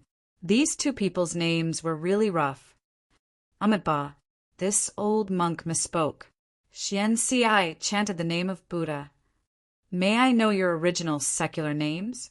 This old monk can also address you. Xian Ci felt that this was not appropriate and asked aloud. My original name was Benin. Benefactor's name is very Buddha-like. Xian Ci revealed a warm smile. That's natural. The young man smiled and said, This is the name my father asked the Grandmaster on the mountain to give me. I think it's the temple's Grandmaster, Xian Tong. The few people turned around in surprise and saw Xian Tong nodding slightly, indicating that it seemed to be the case. Before they could say anything, they heard the young man say slowly, Unfortunately, my father owed rent to the Shaolin Temple, and the supervisor kept urging him to pay, so he had no choice but to sell me. The salesman sent me to the acrobatic garden and made me an actor. Although he was still smiling, the faces of the Shaolin Temple's eminent monks were already extremely ugly. What kind of place was the acrobatic garden? To put it nicely, it was an actor. But everyone knew that the boys there were actually lowly catamites. This kind of thing made them feel bad. Xian Ci could only smile and said, Benefactor, you are really lucky to escape from the abyss of bitterness. I don't know if you have reunited with your family. So, Grandmaster, just call me Duo Half. The young man put his palms together and said, As for my parents, I have visited several neighbors recently. They said that during the drought a few years ago, they couldn't pay the rent and were driven out. They must have died in some corner. When he said this, there was no sadness on his face. No one knew whether it was because his tears had dried up or because he was not close to his parents. The Shaolin Temple didn't dare to think so much. They only thought in their hearts, This is not good. One after another, their expressions became vigilant. Only Xian Tong opened his mouth as if he wanted to say something, but his expression became gloomy. There was an indescribable expression in his eyes as he looked at More Than Half-Bodied. It seemed benevolent and guilty at the same time. However, More Than Half-Bodied sensed something and turned his head away as he looked at him. Great Master Shinshan sneered several times and said in a loud voice, This humble monk has admired the Shaolin Temple for a long time. Today's visit has really broadened my horizons. The hostility in his words made the Shaolin Temple's eminent monks turn solemn. But then they heard Duo Half slowly say, Mount Wutai is in no way inferior. More than half of the people around me were born at the foot of Mount Wutai. I have heard of your great name for a long time." Great Master Shinshan felt as if his neck was being squeezed, and he didn't make any sound. Was there anyone else's land at the foot of Mount Wutai other than their temple of Qingliang? He waved his sleeves in annoyance and said, "I don't care what your names are. Don't even think about stopping me today." He waved his sleeves as he said this and rushed forward. The people of Shaolin Temple turned pale with fright when they saw this. They hadn't expected that such an eminent monk wouldn't have the slightest bit of willpower. Xian Tong cried out in alarm, "Watch out!" He looked on helplessly as Great Master Shinshan exerted his strength in his arms and rammed against Duo Half. How could Mount Wutai's art of heart and qi be a small matter? The force of this blow was probably heavier than that of an elephant. In fact, even Xian Tong wouldn't be able to avoid breaking his bones and muscles, let alone a young man like Duo Half. Great Master Shinshan swept his sleeves like an iron broom. It was powerful enough to scrape off a layer of flesh from a person's face. However, Duo Half's expression didn't change in the slightest when he faced the force of this blow. It seemed as if his skin had been coated with a layer of gold paint. It quickly turned into a clear golden color and was suffused with a metallic luster. Great Master Shinshan's blow seemed as if he was fanning him. His sleeves hit Duo Half's face and exploded into tattered rags. "Indestructible Vajra divine art!" Great Master Shinshan exclaimed in shock. However, a golden arm grabbed his neck before he could say anything. He felt as if a steel ring was wrapped around his neck, and he couldn't break free no matter how hard he tried. So he shot a meaningful glance at Xeroxing, who was standing beside him. The Indian divine monk's arm seemed to have doubled in length as he grabbed Duo Half's arm. His body seemed to have no bones at all, and he used an unfathomable angle to perform a strange move. It was so strange that it was hard to believe. The Shaolin Temple monks were well aware that such a strange move couldn't be avoided under such a sudden situation. However, Duo Half didn't seem to have any intention of dodging. He lifted Great Master Shinshan up and stretched out his hand to hit a boulder nearby. He didn't allow the Indian monk to hit him, but only a loud, clanging sound could be heard. It was as if he had hit a bronze statue. Great Master Shinshan was hit hard against the boulder, and his face was covered with blood. However, the young man didn't stop. He continued to hit Great Master Shinshan's head against the boulder. The people of Shaolin Temple were so shocked that their limbs went limp. It wouldn't matter if Great Master Shinshan was hit once or twice, but Great Master Shinshan might not be able to survive a third time. Before they could act, they heard the Indian monk scream in pain. Duo Half's hand seemed to be holding a ball of fire, and Zruo Xing screamed in pain. Half of his body was scorched black, and the other half was covered in a layer of white frost. Zruo Xing couldn't resist at all and could only struggle in vain. His bones could drill through any part of the wall, but he couldn't escape Duo Half's simple grasp. At this moment, no one from Shaolin Temple dared to step forward. Although these two were young, they were already top-notch experts in Jianghu. They didn't have the internal energy of Great Master Shinshan, and neither did they have the strange moves of Zruo Xing. Therefore, they could only look at Abbot Xian Xiai. Only Xian Tong stepped forward to meet them.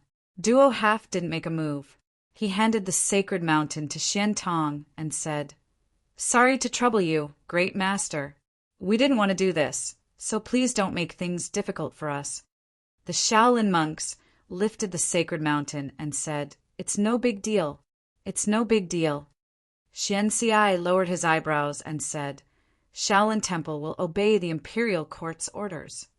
He looked at the half-dead Xeroxing and said, "My friend from India, it was an unintentional mistake. Please forgive him." Half-bodied tossed Xeroxing to the ground like he was a piece of trash, not even sparing him a glance. Xian Nan saw that the two were about to turn around and leave.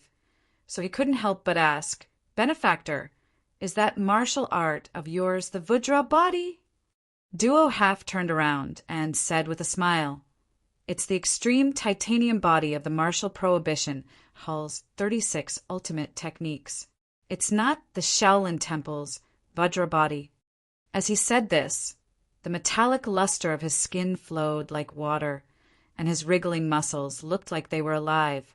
Indeed, it wasn't the Shaolin Temple's martial arts. The two of them rested not far away from the Shaolin Temple, as if nothing had happened between them and the Shaolin Temple. The Shaolin Temple monks looked at each other. If a commander was already so powerful, then what about the other two lieutenants, and even Governor Chinong? The monks didn't dare to think about the four great villains and the cult leader of the Ming cult. Xian Xi sighed and said, "Shaolin Temple, Shaolin Temple." Chapter 74. Xiao Feng saw the bustling crowd of beggar clan disciples, supporting each other as they walked toward Mount Shaoshi.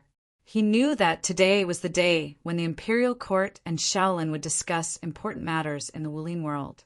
He remembered the happy days when he and his beggar clan brothers ate wine and drank meat together, but now they were like enemies. His mood was complicated. At this moment, a slender hand grabbed his rough palm. Zhu leaned on him and softly asked, "Xiao Dai, what are you thinking about?" Xiao Feng held her hand tightly and laughed heartily. "I am thinking that from now on, the Xiao is no longer a lonely, lowly person who is looked down upon by other people. In this world, there is at least one person. There is one person." He looked at Zhu's bright as stars' eyes. Momentarily, he was speechless. "There is one person who respects you, admires you, is grateful to you, is willing to stay by your side forever and ever, generation after generation, to endure hardships, humiliation, hardships and hardships together with you." Zhu looked at him. There was something in her words. It was so thick that it could not be dispelled. Xiao Feng's heart was surging with something that he could not describe. He felt that with her company, even if the road ahead was a mountain of daggers or a sea of fire, he would be willing to endure it. "There is a tea shed ahead. This place is not far from Mount Shaoshi. Let's go take a rest." Seeing the shed ahead, Xiao Feng said to Zhu with a smile. The two of them entered the tea shed together. The waiter hurriedly came forward and said, "Are the two distinguished guests of Shaolin?" "Yes, we are going to Shaolin." Xiao Feng laughed and said, he had never cared about his status, whether it was peddlers, pawns, or waiters begging for food. He always had the utmost respect. Hearing this, the waiter beamed with joy. He handed over a slip of paper and said, "Then this must be for you." Xiao Feng opened the slip of paper and saw the first line, "Mr." He hastily closed the slip of paper and thought, "This is not for me. The waiter must have made a mistake. I must not read it any more." He handed the slip of paper to the waiter and said, "This is not for me. Brother Xiao Er, you have made a mistake." When the waiter heard this, he immediately frowned and scratched his ears and cheeks in distress. The guest left a note and left. He only said that he was going to give it to someone who could tell that he was an extraordinary man. "I've waited here for 3 days and only saw you the guest. You're worthy of those words. If not, then what should we do?" When Zhu heard the words extraordinary, her eyes narrowed. A girl may not be very happy when others praise her, but when someone praises her lover, her heart feels like it has eaten honey. She said in a good voice, "Which guest left the note?" "Xiao Ergo, why don't you tell us?" The waiter finally found someone who was willing to listen to his grievances. He served tea to the two people, pointed to an official road on the side, and said, "A few days ago in the afternoon, 2 groups of people came to my tea shop. They were all Jianghu heroes with sabers and swords. These past few days there have been a lot of people like this. I didn't care. In any case, the government officials were not far away. They didn't dare to act blindly without thinking.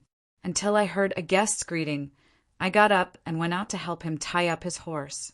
When I looked up, I saw that the guest had a beard, leopard's eyes and tiger's eyes. He looked very awe-inspiring." Xiao Feng thought, This must be the person who left the note. The waiter waited for 3 days, but did not take a fancy to any of the Jianghu heroes who passed by. As soon as he saw that person, he was so shocked. It can be seen that this person is also an extremely extraordinary man. Xiao Feng was immediately delighted and asked, "Did he say his name?" He did not. The waiter frowned and said, "As soon as that guest saw the 2 groups of people in the tea shop, he laughed loudly and said, 'The swarm of bees on the yellow granite hill. I have finally found you.'" The swarm of bees on the yellow granite hill. When Xiao Feng heard this, he frowned deeply. This group of people were the famous scum of Jianghu. They were bandits that everyone wanted to beat up. They knew that there were many people who wanted to take care of them by any means possible, so they never stayed in one place for too long. Wherever they went, it was a tragic scene that angered both man and God. Because they were roaming about and committing crimes, their martial arts were high, and they had the advantage of numbers. Those who sought revenge and could not bear to see their evil deeds, often when a group of people could not find them, one person would go up and become a ghost under their saber. This group of people was incomparably clever. They were vicious in their work, and they had been free and unfettered for a long time. Xiao Feng also wanted to eradicate these scum, but their whereabouts were uncertain, and the beggar clan had a lot of matters to attend to. In the end, it was left unsettled, and this was a matter of regret in his heart. That brother is alone. He is in danger. Xiao Feng knew that the swarm of bees were proficient in joint attacks. When they joined hands, ordinary martial arts masters would not be able to last one round. He could not help but be secretly worried. The waiter continued, "That guest is very powerful. He used the chopsticks on my table and nailed down 3 people. Each of them was pierced through the right eye. I sat here, but that guest did not attack me. Instead, he led that group of people outside." "Ah!" Zhu cried out in alarm. She was holding a chopstick which was made of light bamboo wood. It was extremely swift, not to mention using it as a hidden weapon. Even if she raised her hand and threw it, it would be blown away by the wind. To be able to use such a thing to nail 3 yellow bees to death, this kind of martial arts was really frightening and formidable. "Good." Xiao Feng laughed loudly and said, "Good man, if I meet him, I will definitely drink 3 big bowls of wine with him. This kind of heroic spirit is enough to go with the wine." When the waiter heard this, he also clapped his hands. He took out a jar of local sorghum wine from behind and poured a bowl for Xiao Feng. This wine was very coarse, but Xiao Feng did not care and drank it in one gulp. "Good hero, I have seen martial artists coming and going, but only you and that guest looked at us seriously." The waiter said excitedly and poured another bowl for Xiao Feng. "That group of bees are not good people. They're very despicable. Some people used fishing nets and iron chains to entangle them. Some people used hidden weapons to throw them from afar. I hid in the back and saw that they were very skilled in coordination. Many people went up together. I was worried. With so many people going up, even if that guest had 3 heads and 6 arms, he would not be able to handle it." Xiao Feng laughed and said, "Hearing you say that, my heart was somewhat relieved. Since you said that, I believe that brother will definitely make a spectacular move and beat the swarm of bees until they piss in their pants."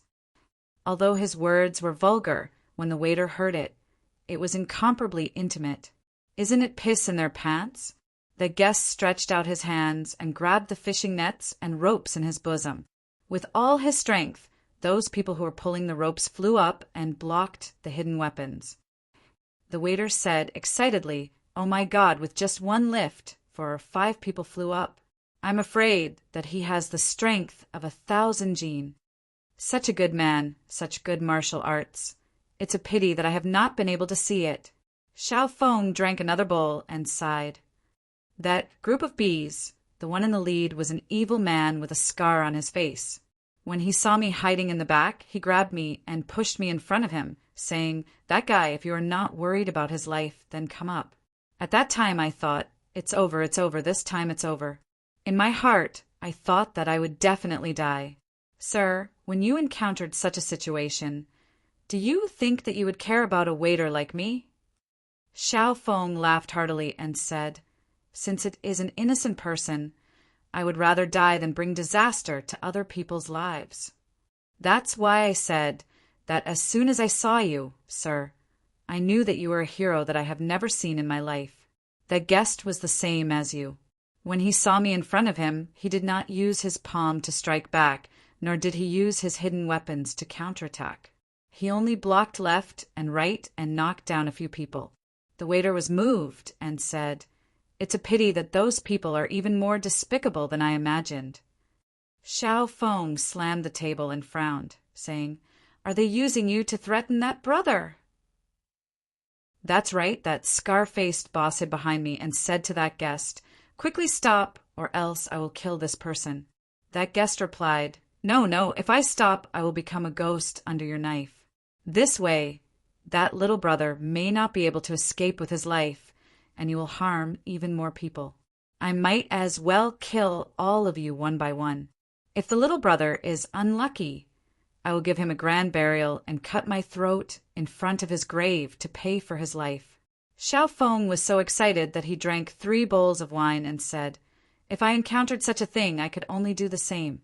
How could I let an evil person escape with his life and harm even more people? It's just that I can avenge you. But there are people who love me who cannot pay for your life." The waiter said, "How could I want that? I only wish that I could roar, 'Hero, you can avenge me.' If you can save one person, consider it as paying for my life." Unfortunately, my mouth was covered and I could not say anything. The funny thing was that the Scarface man's hands and feet turned cold when he heard this, but he pretended to be fierce and said, "Tie your hands and I will let him go." Zhu anxiously looked at the waiter and thought, "How can there be such a thing? To tie one's hands in front of these evil people, isn't that the same as throwing away one's life?"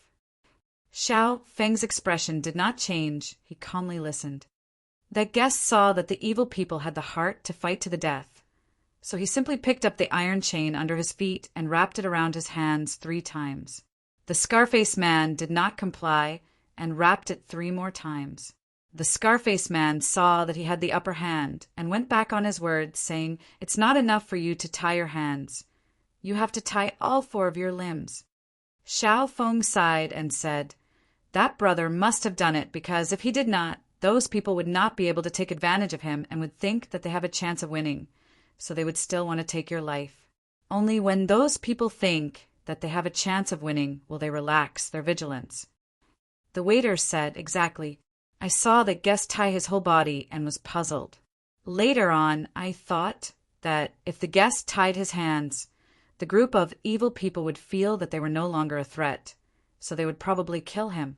But if the guest did not tie his hands, those people would think that they were going to die, and there was a 50% chance that I would be killed, so I really could not advance or retreat.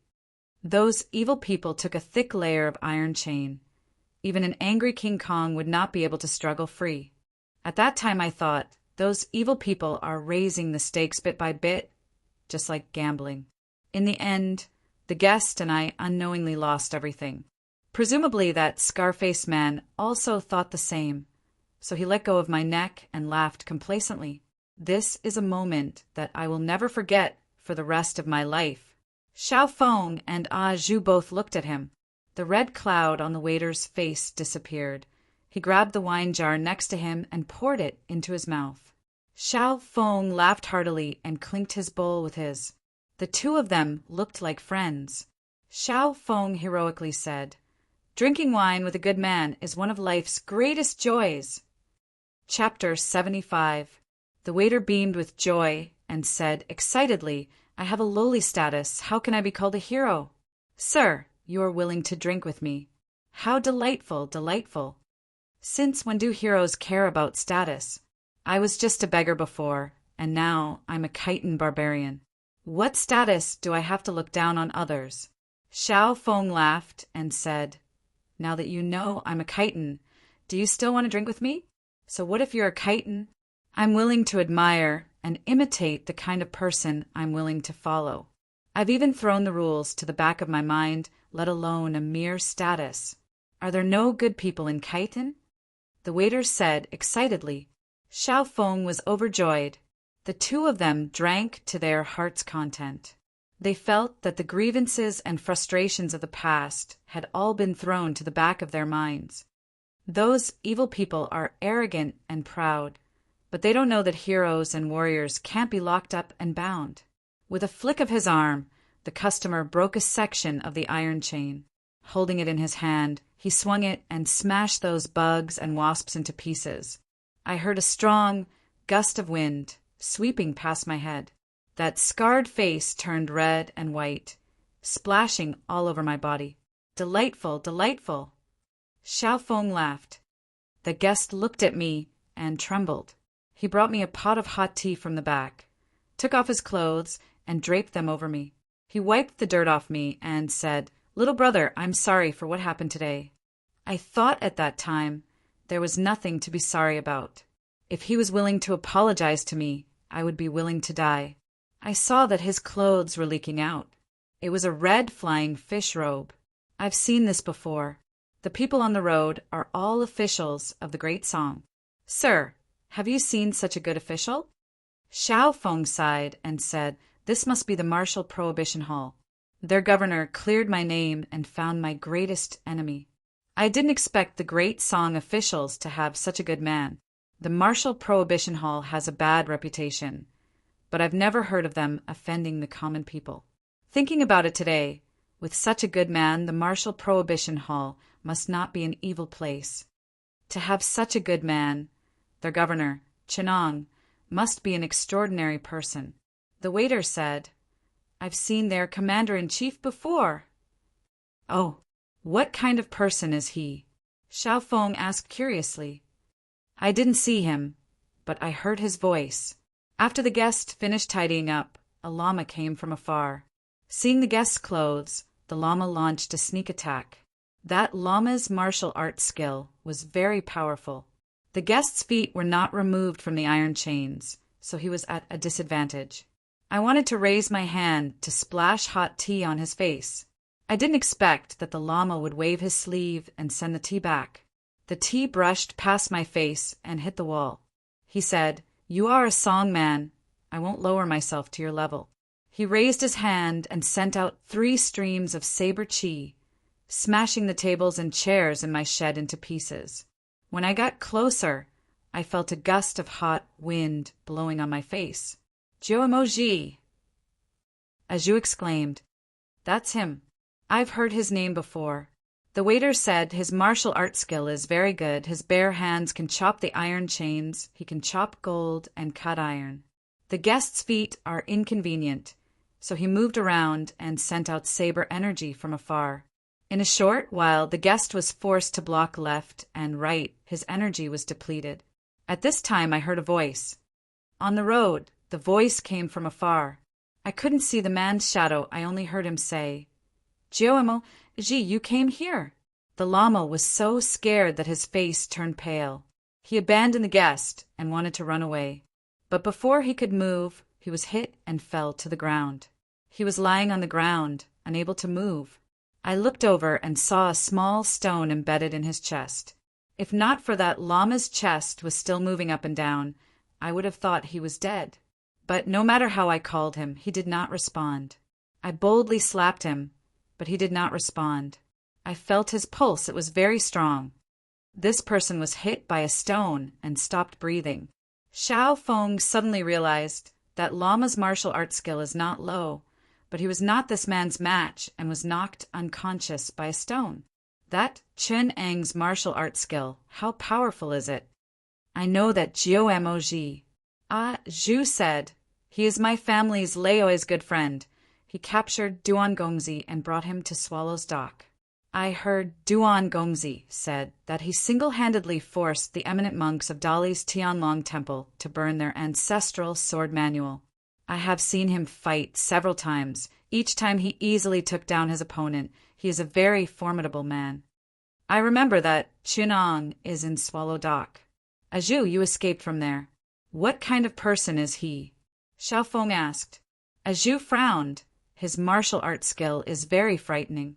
If you have not seen it with your own eyes, You will never believe that there is such a frightening martial art in the world. But he looks young, only a few years older than young Master Duan. He speaks very gently, but sometimes he can anger people to death.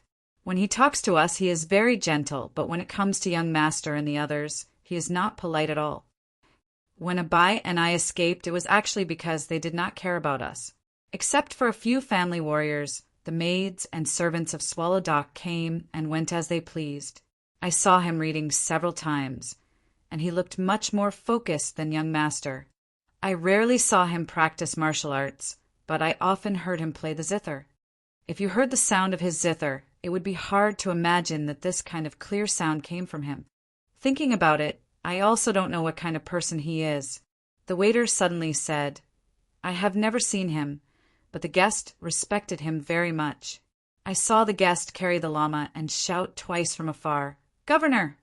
His expression was very excited, and his eyes were full of admiration and joy. The guest looked at him from afar, then hurriedly returned to the room and said a few words to me. "He asked you to help him deliver this note?" Xiaofeng asked. "He gave me some money, saying that it was to compensate me for my loss. He said that he had an appointment with someone here, but he could not go, so he left me a note asking me to deliver it." The waiter replied, "Then the person he entrusted didn't come. What will you do?" Zhu worriedly asked, "I was entrusted by someone, so I have to be loyal. If he doesn't come, I'll wait for another 10 or 20 years, the waiter said with a smile. Xiaofeng frowned. "How could that be? You are young, it is a good time. Let me help you see who is coming." He did not care so much and opened the note. On it was written, "Mr. Joie, seeing words is like seeing your face. The sun rises in the morning. Why not change today's appointment to tomorrow's tomorrow? If people do not betray me, how can I betray them? Old debts of gratitude and enmity can be settled at any time. When brother comes again, it will be the day I travel far. The blood debt between the two families has been unresolved for a long time.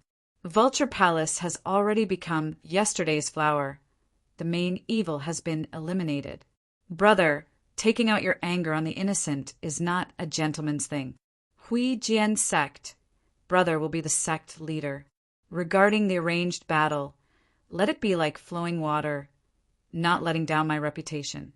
Only the word loyalty shines through the ages. Lu Ning bows his head. Xiaofeng suddenly said, "So his name is Lu Ning. I know this person. He is the son of the former Hui Jian sect leader. This Mr. Joie must be his apprentice brother, Zhuo Bufan. According to the letter, it seems that because of the matter of the sect leader, he arranged a battle with Zhuo Bufan, but he refused to go. This battle seems to be related to Vulture Palace?" Zhu said, "What is there to not understand? Presumably, this Lu Ning does not care about the position of sect leader, and even feels guilty towards Zhuo Bufan. He only fought for the position to stop him from killing the innocent. Now he does not want to compete with my apprentice brother, so he travels far away to avoid him." Xiaofeng sighed. He is indeed affectionate and loyal. "Little brother, I don't know when this Zhuo Bufan will come. Do you really want to wait?" "I will wait, but I believe that the guest will come again." The waiter smiled. "What is your name? I will go up later and meet him. I will tell him." Xiaofeng asked. He was about to go to Shaolin, so he would probably see this Lu Ning. "My name is Hong Qi." The waiter said happily, "The guest asked for my name, hero. Just tell him my name." The two said goodbye to Hong Qi and went straight to Shaolin. Before they reached the gate of Shaolin, they heard an uproar in front of them. Thousands of people were shouting noisily, "Xingqiu immortal. Good to heaven and earth, his power is unparalleled in the world." Several knights in flying fish robes stood in front of them. The order of the forbidden martial hall. Anyone who takes another step will be killed. At that time, someone laughed and said, "What is the forbidden martial hall? How dare you block the way of the old immortal? The old immortal is mighty. Why don't you quickly worship him? Only our Xingqiu sect can order others. How dare you order the old immortal?" Ding Chuanqiu sneered and said, "Who are you? Don't block my Dharma carriage. Get out of the way, or you will die in vain. If you don't get out of the way, I won't make things difficult for you. Just drink my cup of ecstasy wine." He pondered for a moment. Seeing that the forbidden martial hall was still waiting solemnly, he couldn't help but laugh. Good, good. It seems that no one in the Central Plains knows of my power for a long time. He raised his hand, and a strong wind, mixed with poison, hit the few people. The leading flying fish knight stretched out his hand and grabbed a pool of poisonous water in the strong wind. He didn't care and sprinkled it on the ground, giving off sizzling white smoke. He suddenly bowed to the people behind Ding Chuanqiu and got out of the way. Ding Chuanqiu was bewildered when he suddenly heard a voice behind him. "Excuse me." Ding Chuanqiu's eyes focused, and he suddenly made a move. With a wave of his hands, he grabbed a disciple beside him and threw him towards the voice. But before he landed, he saw a cold light and a stream of light. Suddenly, he saw a silver light drill into his chest, but it was too fast, and he couldn't see it clearly. He only felt a chill in his chest, and a bit of heat dissipated. His whole body was powerless. He stood on the ground weakly, and his legs were weak. Even when that person walked past him, he didn't react. The group of Xingqiu sect disciples saw that person walk straight to the front of the flying fish knight. A few people cupped their fists and bowed, saying, "Greetings, Commander-in-Chief." They went to the Shaolin Temple, but Ding Chuanqiu was still standing there motionless. They couldn't help but go forward and respectfully say, "Old Immortal?" That disciple carefully pulled on Ding Chuanqiu's sleeve and said, "Old Immortal, are we just going to let them go up?" Before he could greet him, Ding Chuanqiu collapsed. Chapter 76. The disciples of the Xingqiu sect looked at Ding Chuanqiu, who was paralyzed on the ground at a loss. In their minds, Ding Chuanqiu was as scary as a demon. Now that they saw the scene in front of them, 90% of them did not believe it. Of the remaining 10%, 90% thought that the sect leader was testing the loyalty of the disciples. However, there were some brave disciples among the disciples of the Xingqiu sect. Their eldest brother, Zhai Xingzi, secretly winked at Chu Qinzi, who nodded knowingly. He plucked up his courage, tiptoed over and called softly, "Master? Master!" Chu Qinzi's back was covered in cold sweat. He took out all the courage he had since he was born and patted Ding Chuanqiu's shoulder. When his hand touched Ding Chuanqiu's shoulder, he suddenly froze. "How dare you?" Ding Chuanqiu's voice suddenly came. "Master, please spare my life." "Immortal, please spare my life." The disciples of the Xingqiu sect were so scared that they knelt on the ground. Zhai Xingzi lay on the ground and kept kowtowing until his forehead was bleeding. The disciples of the Xingqiu sect kept kowtowing as if they were pounding garlic, and their faces were covered in blood. The disciples of the beggar sect could feel that the ground under their feet began to shake slightly. "Zhai Xingzi, how dare you? Are you going to dig out your eye yourself? Or do you want me to do it myself?" The gloomy voice came to Zhai Xingzi's ears and scared him out of his wits. "I dare not trouble you, Immortal. I dare not trouble you, Master." He reached back and stabbed his left eye. Blood dripped from the wound, making him look like an evil Asura. Everyone present saw him destroy one of his own eyes without hesitation. His ruthlessness caused their hands and feet to tremble. Ding Chuanqiu, who could make him do such a thing, was even more mysterious in the eyes of the crowd. "Destroy the other one, too." The gloomy voice said again. Under the sharp pain, Zhai Xingzi became more clear-headed. He actually heard a hint of a smile in the voice of his master.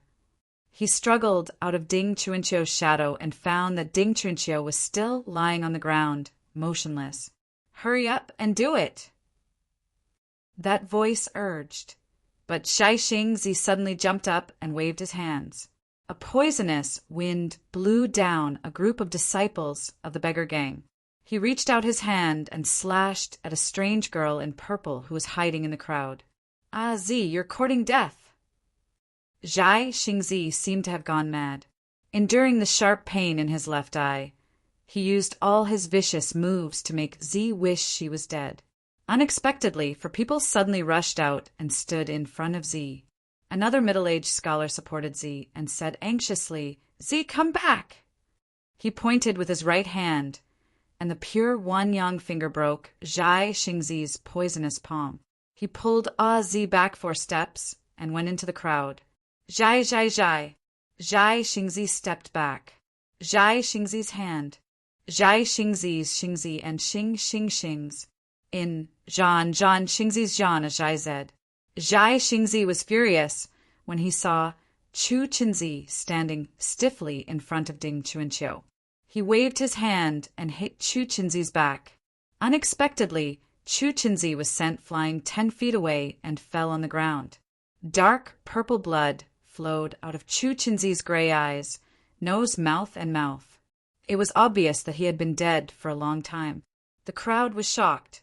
They retreated dozens of steps and made a big circle around Ding Chuanqiu. Even Zi's face was gloomy. She was sure that Ding Chuanqiu was dead, but when she saw Chu Qinzi's miserable condition, she became more doubtful. Was such a scary old monster really dead? Ah! A heart-wrenching scream came out of Zhai Xingzi's mouth. The crowd was shocked to see that Zhai Xingzi pretended to be crazy and killed people everywhere. His eyes, nose, mouth were covered with blood, and purplish blood oozed out of his mouth and nose. His martial arts were 10 times more powerful than usual. Mo Yunzi couldn't get away from his grasp. The disciples of Xingqiu's sect didn't care about their old grudges anymore. They joined hands to deal with this eldest brother who was killing wantonly. But in a short while, those who were caught and injured by Zhai Xingzi also became crazy. In the blink of an eye, the huge Xingqiu sect was killed. Regardless of whether they were close or not, they killed anyone they saw. They didn't dare to let anyone near them. The beggar gang and the crowd were silent. They were shocked to see the bloody scene in front of them. There were no good people among the disciples of Xingqiu's sect. Every one of them was a figure that the righteous sect wanted to get rid of. However, these righteous disciples were still shocked by the scene in front of them. Hundreds of disciples were killed and wounded in just a few breaths. Blood and flesh surrounded Ding Chuanqiu in a big circle. There was no Xingqiu sect disciple who was still conscious. There were only dozens of corpses killing each other. Silently, dozens of knights in flying suits appeared in the surroundings and watched quietly. It was not until a whistle sounded that all the corpses of Xingqiu's sect fell to the ground as if they had lost their power. A smiling commander of the Forbidden Martial Hall walked to Ding Chuanqiu, pried open his body, and took a swallowtail dart from his chest. Then he turned around and walked toward the crowd. With every step he took, the people of Beggar Gang and the crowd took a step back. They were more than 300 feet away from him. He smiled and said, "Just now, Commander Tong ordered that anyone who takes 1 step forward will be killed without mercy. Now, those who deserve to die will not be pardoned. The commander is waiting for you in the hall. Please go ahead." He ignored the crowd, whose faces had turned pale, and shouted at the top of the mountain, "Monks, come out and clean the ground." His voice was not loud, but it clearly echoed in everyone's ears. Even Xian Xiai, who was far away in the Mahavira hall, could not help but raise her eyelids. A few old monks sighed, chanted the name of Buddha, closed their eyes and shook their heads. On the mountain road, a young girl in a commander's uniform looked at Chinong with a smile and said in a sweet voice, "Commander, how did I do? Does it suit the commander-in-chief? If you talk to me in this tone again, I'll kill you." Tong Guan. Chen Ang's expression was indifferent, but there was a kind of solemnity in his voice that could not be refused. Tong Guan believed that Chanong would really do what he said. She straightened her expression and said respectfully, "It's not that I'm pretending. It's just that the Sunflower Treasure Book has gradually deepened, allowing me to understand a layer of the transformation of heaven and man, as well as the beauty of the rhythm of yin and yang. I really feel that I've been living a hard life in the past. What power? Status? I've lost my mind and confused my mind. Only when Milord taught me this divine art did I realize that there was such a way of living in the mortal world. To think that there was such a taste in the filthy world of mortals. I suddenly felt that the scheming, the struggle for power and profit of the past, were actually so laughable. The miraculous transformation of heaven and man, endless joy. This is the true meaning of this world. Tong Guan's every frown and smile was no different from that of a 16-year-old girl, exuding a charming charm. The surrounding dragon stallion guards stared straight ahead, unblinking as if they were facing a great enemy. To be able to cultivate the Sunflower Treasure Book to such a level, even I am shocked. I originally thought that you would, at most, cultivate to the realm of turning yin into yang and regenerating a male body, or perhaps an even lower realm, where yin and yang are indistinguishable. Who would have thought that you would actually cultivate yourself to become a woman? Chin-Ong sighed. The Sunflower Treasure Book is a martial art of extreme yang. To be able to cultivate it to the point of extreme yang, giving birth to yin, is already extraordinary. I didn't think that you would be able to go even further and comprehend the harmony of yin and yang, the miraculous effect of the transformation of heaven and man. Neither male nor female, neither yin nor yang, neither mortal flesh nor mortal flesh, not a mortal man, but a celestial being born out of nothing, endlessly blissful. Tong Guan smiled tenderly and said, Commander-in-Chief is not a mortal. You can't see through my outer appearance. Male appearance and female appearance. I don't have the appearance of myself, the appearance of all living things, and the appearance of longevity. Commander-in-Chief has already realized this. Why do you still care about these outer appearances? Since I've already realized this, why should I care about it? Whatever I put down, I will pick it up if I want to. Chin-Ong smiled as he glanced at her, causing Tong Guan to feel a chill run through her body. She hurriedly lowered her head. I understand, Governor. Just now your attack was too brutal. The martial art that leaves no room for maneuver is only a killing weapon. It can't be what you rely on to climb the Tao of celestial beings. You originally had a strange idea, but unfortunately it gradually went to the extreme. You don't care about the life and death note, but your martial art that imitates the life and death note may not be that exquisite. Chin-Ong sighed. The yin and yang, qi condensed into ice. The Vulture Palace has given me a big surprise. Tong Guan said guiltily, I didn't know that the old princess of Shixia had such a powerful helper. If it weren't for the fact that they were still scheming against each other at the critical moment of life and death, I might not have been able to defeat them. Governor, you have read all the martial art books in the Vulture Palace. You must know that I cultivated the 8 Desolation and 6 Directions Supremacy Kung Fu. That was why the extreme yang gave birth to yin and broke away from the barrier of the Sunflower Treasure Book created by Governor. Originally, I wanted to create my own martial art, but after thinking about it, I couldn't leave the Sunflower Treasure Book. Only then did I realize that although Governor didn't fully master it, you left a shadow of further improvement. After all, my Tao of Celestial Beings is still in the shadow of Governor. Tong Guan took a deep look at Chin-Ong and sighed. This martial arts power is passable, but it is still far from reaching the level of maturity to touch upon the great Tao. Compared to the Sunflower Treasure Manual, it is just a toy. The life and death note uses the yin and yang qi to touch the acupoints of the human body. But you can use my Golden Chambers outline of the Golden Chambers idea of the universe is a big human body, and a human body is a small universe to guide the life and death note. Chin-Ong nodded. Yin 6 yang and 9 qi. There are tens of thousands of kinds of qi. I comprehend yin and yang, but you categorize them as all things. You create many kinds of true qi and use them as medicine and poison.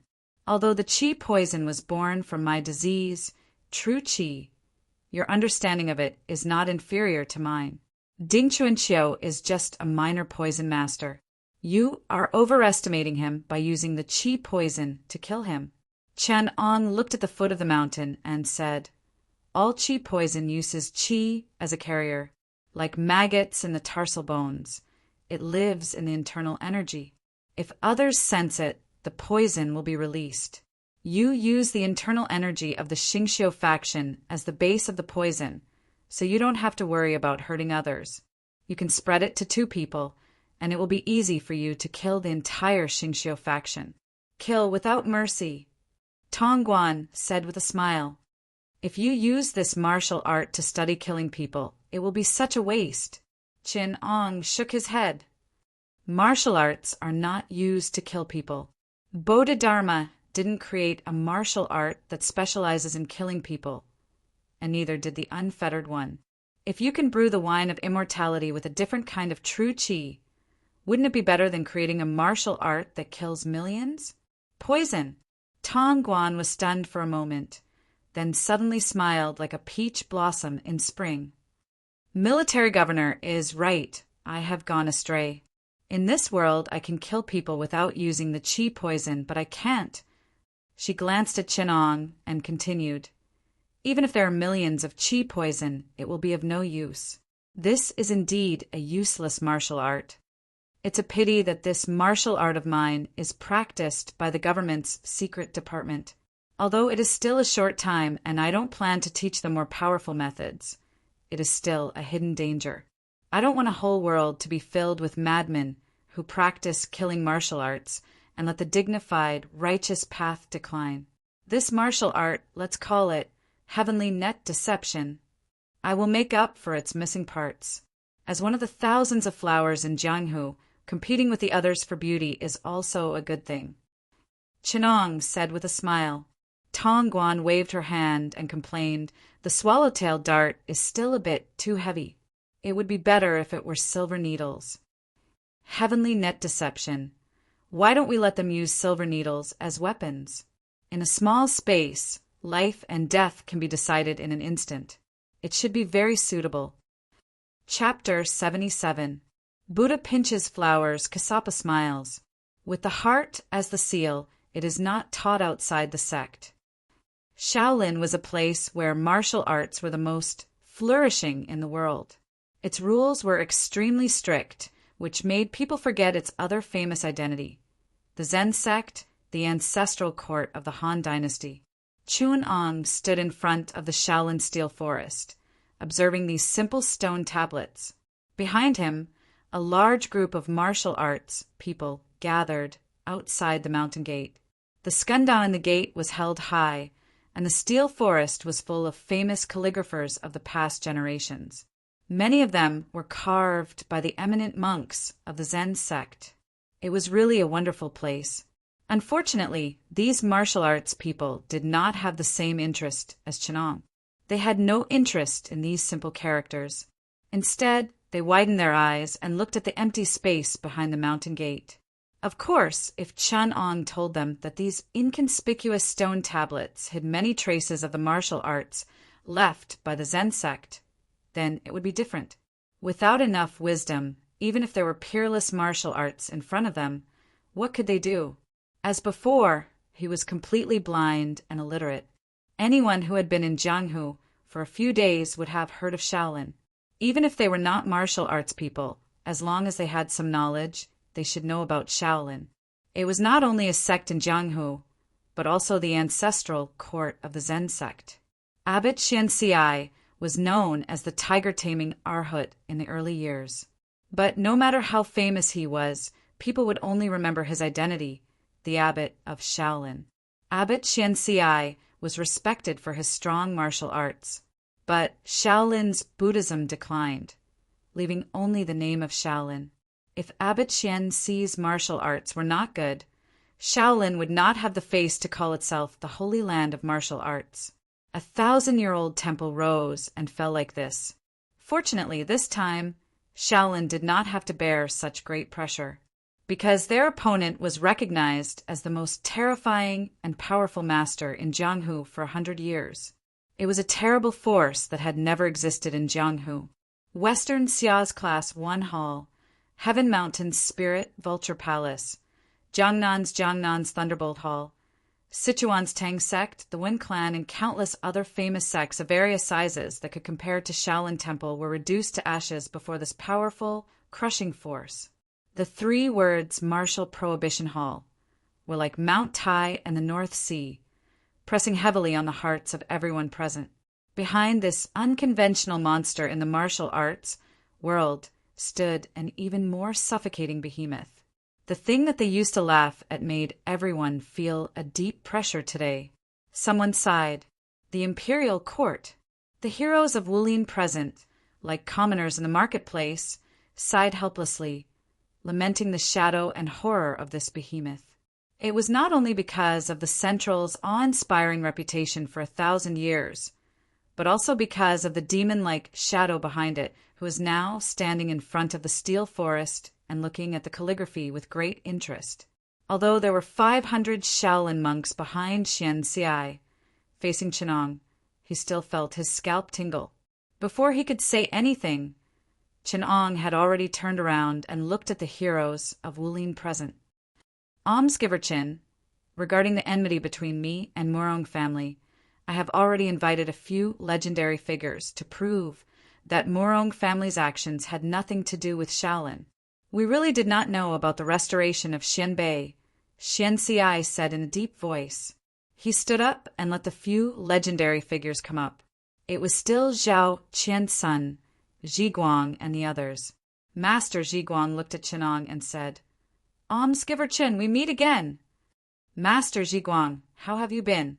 Chenong smiled and said, Sleep less, talk less. I only hope that Almsgiver Chen can give me peace. Master Zhiguang put his palms together and bowed deeply to the heroes present. He said, Almsgiver Shao, today is the day the truth will be revealed. The tragedy outside Yanmen Pass will come to an end today. Almsgiver, please come out for a chat. Please come out for a chat. His voice reverberated in the field and could be heard from tens of miles away. I am coming. A loud shout came from afar. After a few leaps, Xiao Feng arrived at the front of the mountain gate. Seeing his arrival, the heroes were in an uproar. Many shouts came from all directions. Xiao Feng, you bastard who killed your father, your mother, and your master. Kill this dog. A real man dares to do what he does. If it was me who did it, I will take responsibility. If it was not me who did it, no one can pour dirty water on me. I am a real man. I dare to take responsibility for what I have done. Even if it was me who killed my father and mother, why wouldn't I dare to admit it? His words were stern. Everyone saw that he was tall and had a broad chest and thick arms. Between his brows there was a natural majesty, and he actually had a calm expression. They muttered in their hearts, I have heard that Xiao Feng is a generous and straightforward person. Seeing him today, how could such a man be someone who hides his head and shows his tail? Could it be that we are really mistaken? Amitabha, everyone, please listen to what I have to say. Master Zhiguang said slowly, I believe that Mr. Xiao, Elder Su, the Qiao couple, and Master Xian Ku's death have other secrets. Everyone, please listen slowly. Everyone naturally believed in Master Zhiguang's prestige. They were immediately appeased and looked at the field. 20 years ago, the tragedy outside the Yanmen Pass was done by me and my men. Xian Xi sighed, I was deceived by others. I mistakenly believed the words of the scoundrel and caused Mr. Zhao's family to be innocent. All the sins are on me. What a pity. Chenong sighed. Abbot Xian Xi, it was an unintentional mistake. It is indeed a pity. Master Zhiguang shook his head and sighed. It is a pity that Abbot Xian Xi became a monk. If you became an official, there would definitely be a first-rank official position for you in the imperial court. Chenong said lightly, Abbot Xian Xi, you can speak slowly. There are still many sins after this. The sins of Second Mother Yi, the wrongdoings of the Shaolin disciples. You have to bear all of them. I don't know if the sins are too light or your shoulders are too heavy. Hearing this, Xianxi's body couldn't help but tremble. He could not stand still for a moment. He silently took a deep breath and closed his eyes, not daring to look at Chenong. "What nonsense are you talking about?" The hot-tempered Xian Shi said angrily. He grabbed the Buddhist staff beside him and was about to rush forward when he heard Xianxi shout, "Junior Xian Shi, stop!" Nameless anger is the most harmful cultivation. "Stand down."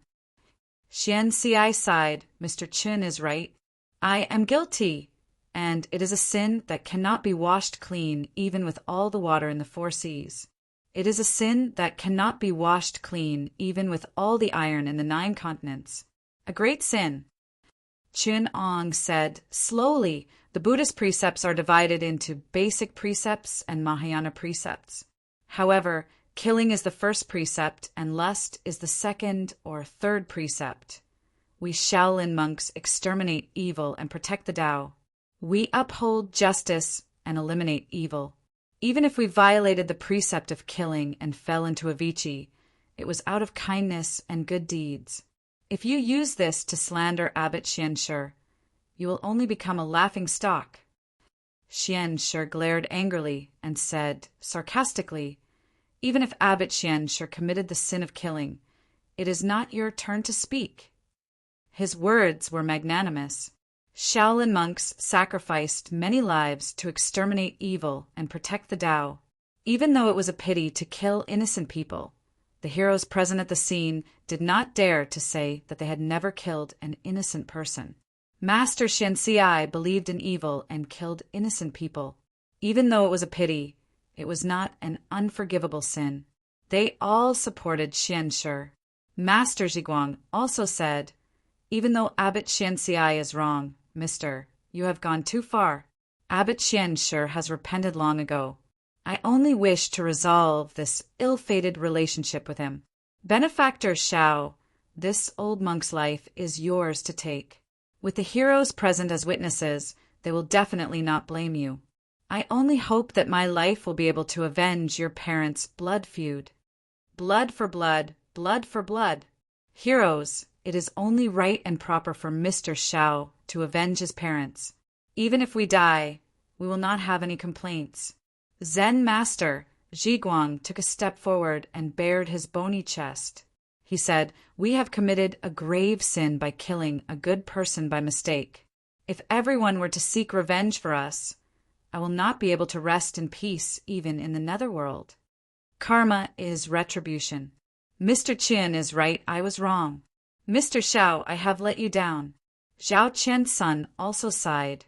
He took off his shirt and revealed his hairy chest. He handed over a sharp knife and said to Xiao Feng, "I, Zhao Qian's son, have lived an ignoble life for decades. Every time I close my eyes, I can still see the tragic scene. Today, I have to pay for my life with such calmness. Xiao Wan, before you die, are you willing to sing for me those songs from the past?" Granny Ten covered her mouth and whimpered, "Why do you have to do this? Why do you have to do this? Outside Yanmen Pass, it was our fault. A good man dares to take responsibility for his actions. I, Zhao Qian's son, have forgotten my name all my life. From today onwards, I can calmly carve my name on my grave. Xiao Wan, carve my name on it. Who wants to carve your name? Who knows what it is?" Elder Tan was so angry that his eyes widened. He looked at Xiao Feng, then back at Granny Tan. For a moment, he did not know what to say. Then, Xianxi opened his mouth, wanting to say something. He saw Chonong staring at him. He opened his mouth a few times, then closed it a few times. His face showed an extremely conflicted expression. 2 droplets of tears fell from the corners of his eyes. He choked, Mr. Chin. It was difficult to say everything. Xiao Feng took the knife and looked at Monk Zhiguang and Zhao Qian's son. His hands trembled slightly.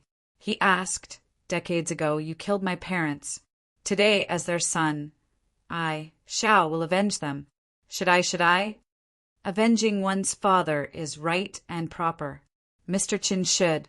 Mr. Xiao, you should be enjoying the happiness of your family. The debt of blood that I have committed must naturally be repaid with blood. Mr. Chen, do it. Monk Zhiguang closed his eyes and said.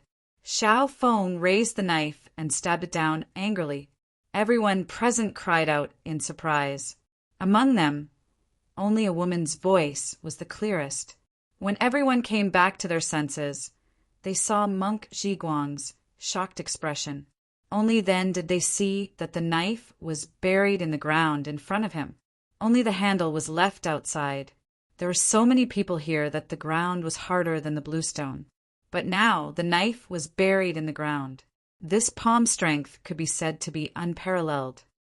Could it be that Xiao Feng thinks that the knife is too sharp and wants to kill them with the dragon's subduing palm? Everyone thought. Only Zhu looked at Xiao Feng with tears streaming down her face. Only she knew what kind of struggle Xiao Feng had gone through. Ah, ah, ah, ah, ah. Xiao Feng raised his head and screamed crazily. In the past, my father did not kill you. Today, I will also spare your lives. After saying this, he could not continue. Zhao Qiansun and Zhi Guang looked down. They could not bear to look at him. Only Chenong kept staring at Xian Xi. He saw his face change from struggle to calmness. Xian Xi's eyes were calm. He raised his head and looked at Chenong. Chapter 78. No. A woman's scream came from the audience. The crowd was shocked. How could they have expected Abbot Xianxi to do such a thing? Every move of the great Vajra palm carried the power of a dragon and elephant. Who in this world could block Abbot Xianxi's sudden palm strike? Even a steel hammer as big as a head would leave a palm-sized handprint if it was hit by this palm strike. A person's skull was so fragile that it would be torn apart by this palm strike. This incomparably gruesome way of dying without an intact corpse made the crowd unable to bear to watch. They all turned their heads away. However, a seemingly unstable hand firmly blocked Xianxi's palm strike. Everyone knew that when it came to palm energy, it was best to go straight. The dragon-subduing palm was already unparalleled in the world. Who would have thought that there was such a palm strike in this world? Although Xianxi's palm strike was a backhand, it was moving from top to bottom. It was extremely smooth. However, the palm strike was moving horizontally and blocked the palm strike. Such a twisted and strange posture was actually able to withstand the peerless might of the great Vajra palm, a palm force that could split mountains and split rocks. Everyone looked at the hand. There was only one thought in their minds. Is this a human or a ghost? That hand belonged to Chenong. He looked at Xianxi with an indecipherable gaze. Abbot Xianxi, you've been able to sleep peacefully all these years. You've been able to face your conscience calmly, but you can't face reality. Where's your determination? Chenong said indifferently. Buddha is merciful. Xianxi retracted his hand and closed his eyes. Buddha is merciful and has delivered all living beings from suffering. Shaolin is the holy land of Zen Buddhism and has delivered many fools. I have seen all living beings, including those who are foolish and greedy, but all of them are obsessed with fame and fortune, losing their minds. Buddha is the enlightened one, and Shaolin is the ancestral court of Zen Buddhism. Shut up. What right do you have to tarnish Shaolin's reputation? The Shaolin monks stepped forward. The atmosphere suddenly became tense. Shaolin Temple's reputation. Xianxi, in your life, you've lost your true feelings, lost your discipline, lost your soul, lost your compassion, greed, obsession, anger, and arrogance. Wasn't it all for this Shaolin Temple's golden body? Clean and spotless, shining brilliance. What a golden body! What a good Shaolin reputation! Etiquette can kill people, so can a good reputation. It has killed many people, isn't it? Chenong laughed. Second Madam Yi, Chenong shouted at the crowd. Since you're here, make it clear. The crowd opened up a path, revealing the figure of Yi Ernyang. It was unknown when her hair had turned white, and her face was covered with wrinkles. She was no longer as charming as she was when they first met. Where's my son? I know you have a trace of him. Have pity on me and tell me where he is." Second Madam Ye's eyes were confused. When she saw Chinong, she asked excitedly. In her hand, she was holding a tattered swaddling cloth.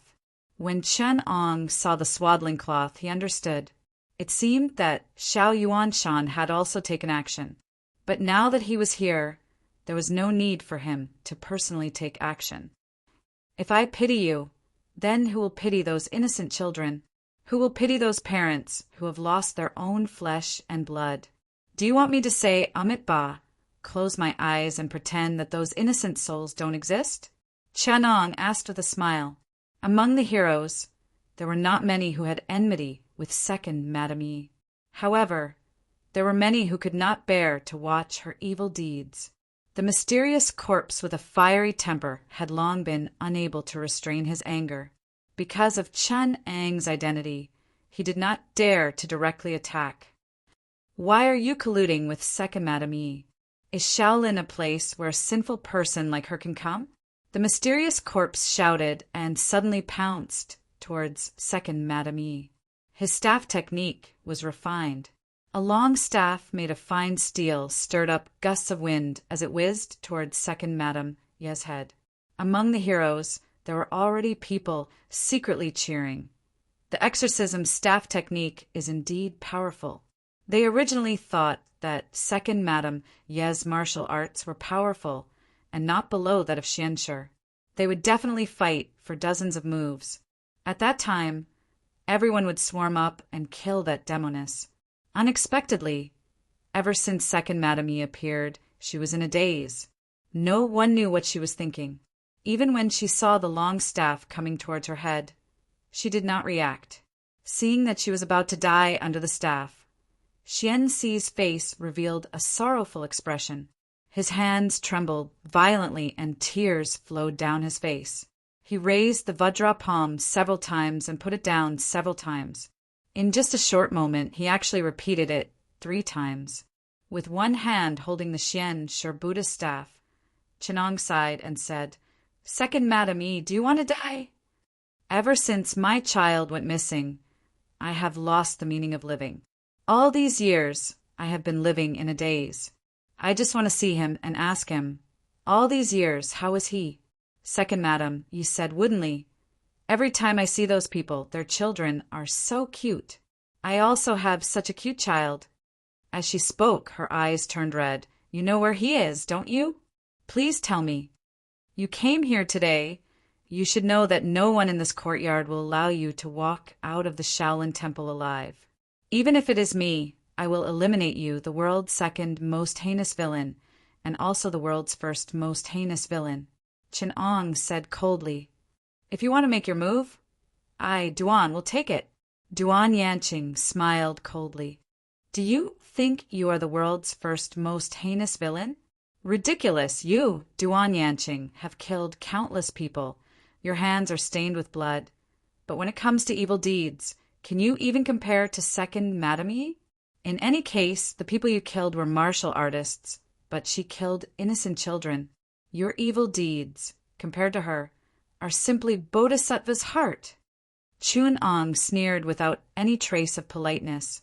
The world's first most heinous villain I am talking about is a great hero in the world of martial arts, a plaything that everyone praises. He wears a golden kasaya and is respected by everyone. Compared to him, what are you? Every time Chinong said a sentence, the people present would look at Xianxi. Seeing Xianxi's pale face and trembling white eyebrows, Xianshi could not help but say, Abbot you, Benefactor Qin, you are right. Xianxi took off his kasaya, kneeled heavily in front of the world, and said with a trembling voice, This world's first most heinous villain should be born by this old monk. But Chinong did not even look at him, but said to Second Madame Yi, You have done so much, is it worth it? Second Madame Yi combed her hair. I know my own bitterness. In order to see him, everything is worth it. Lord, please tell me the whereabouts of that child. Chinong sighed.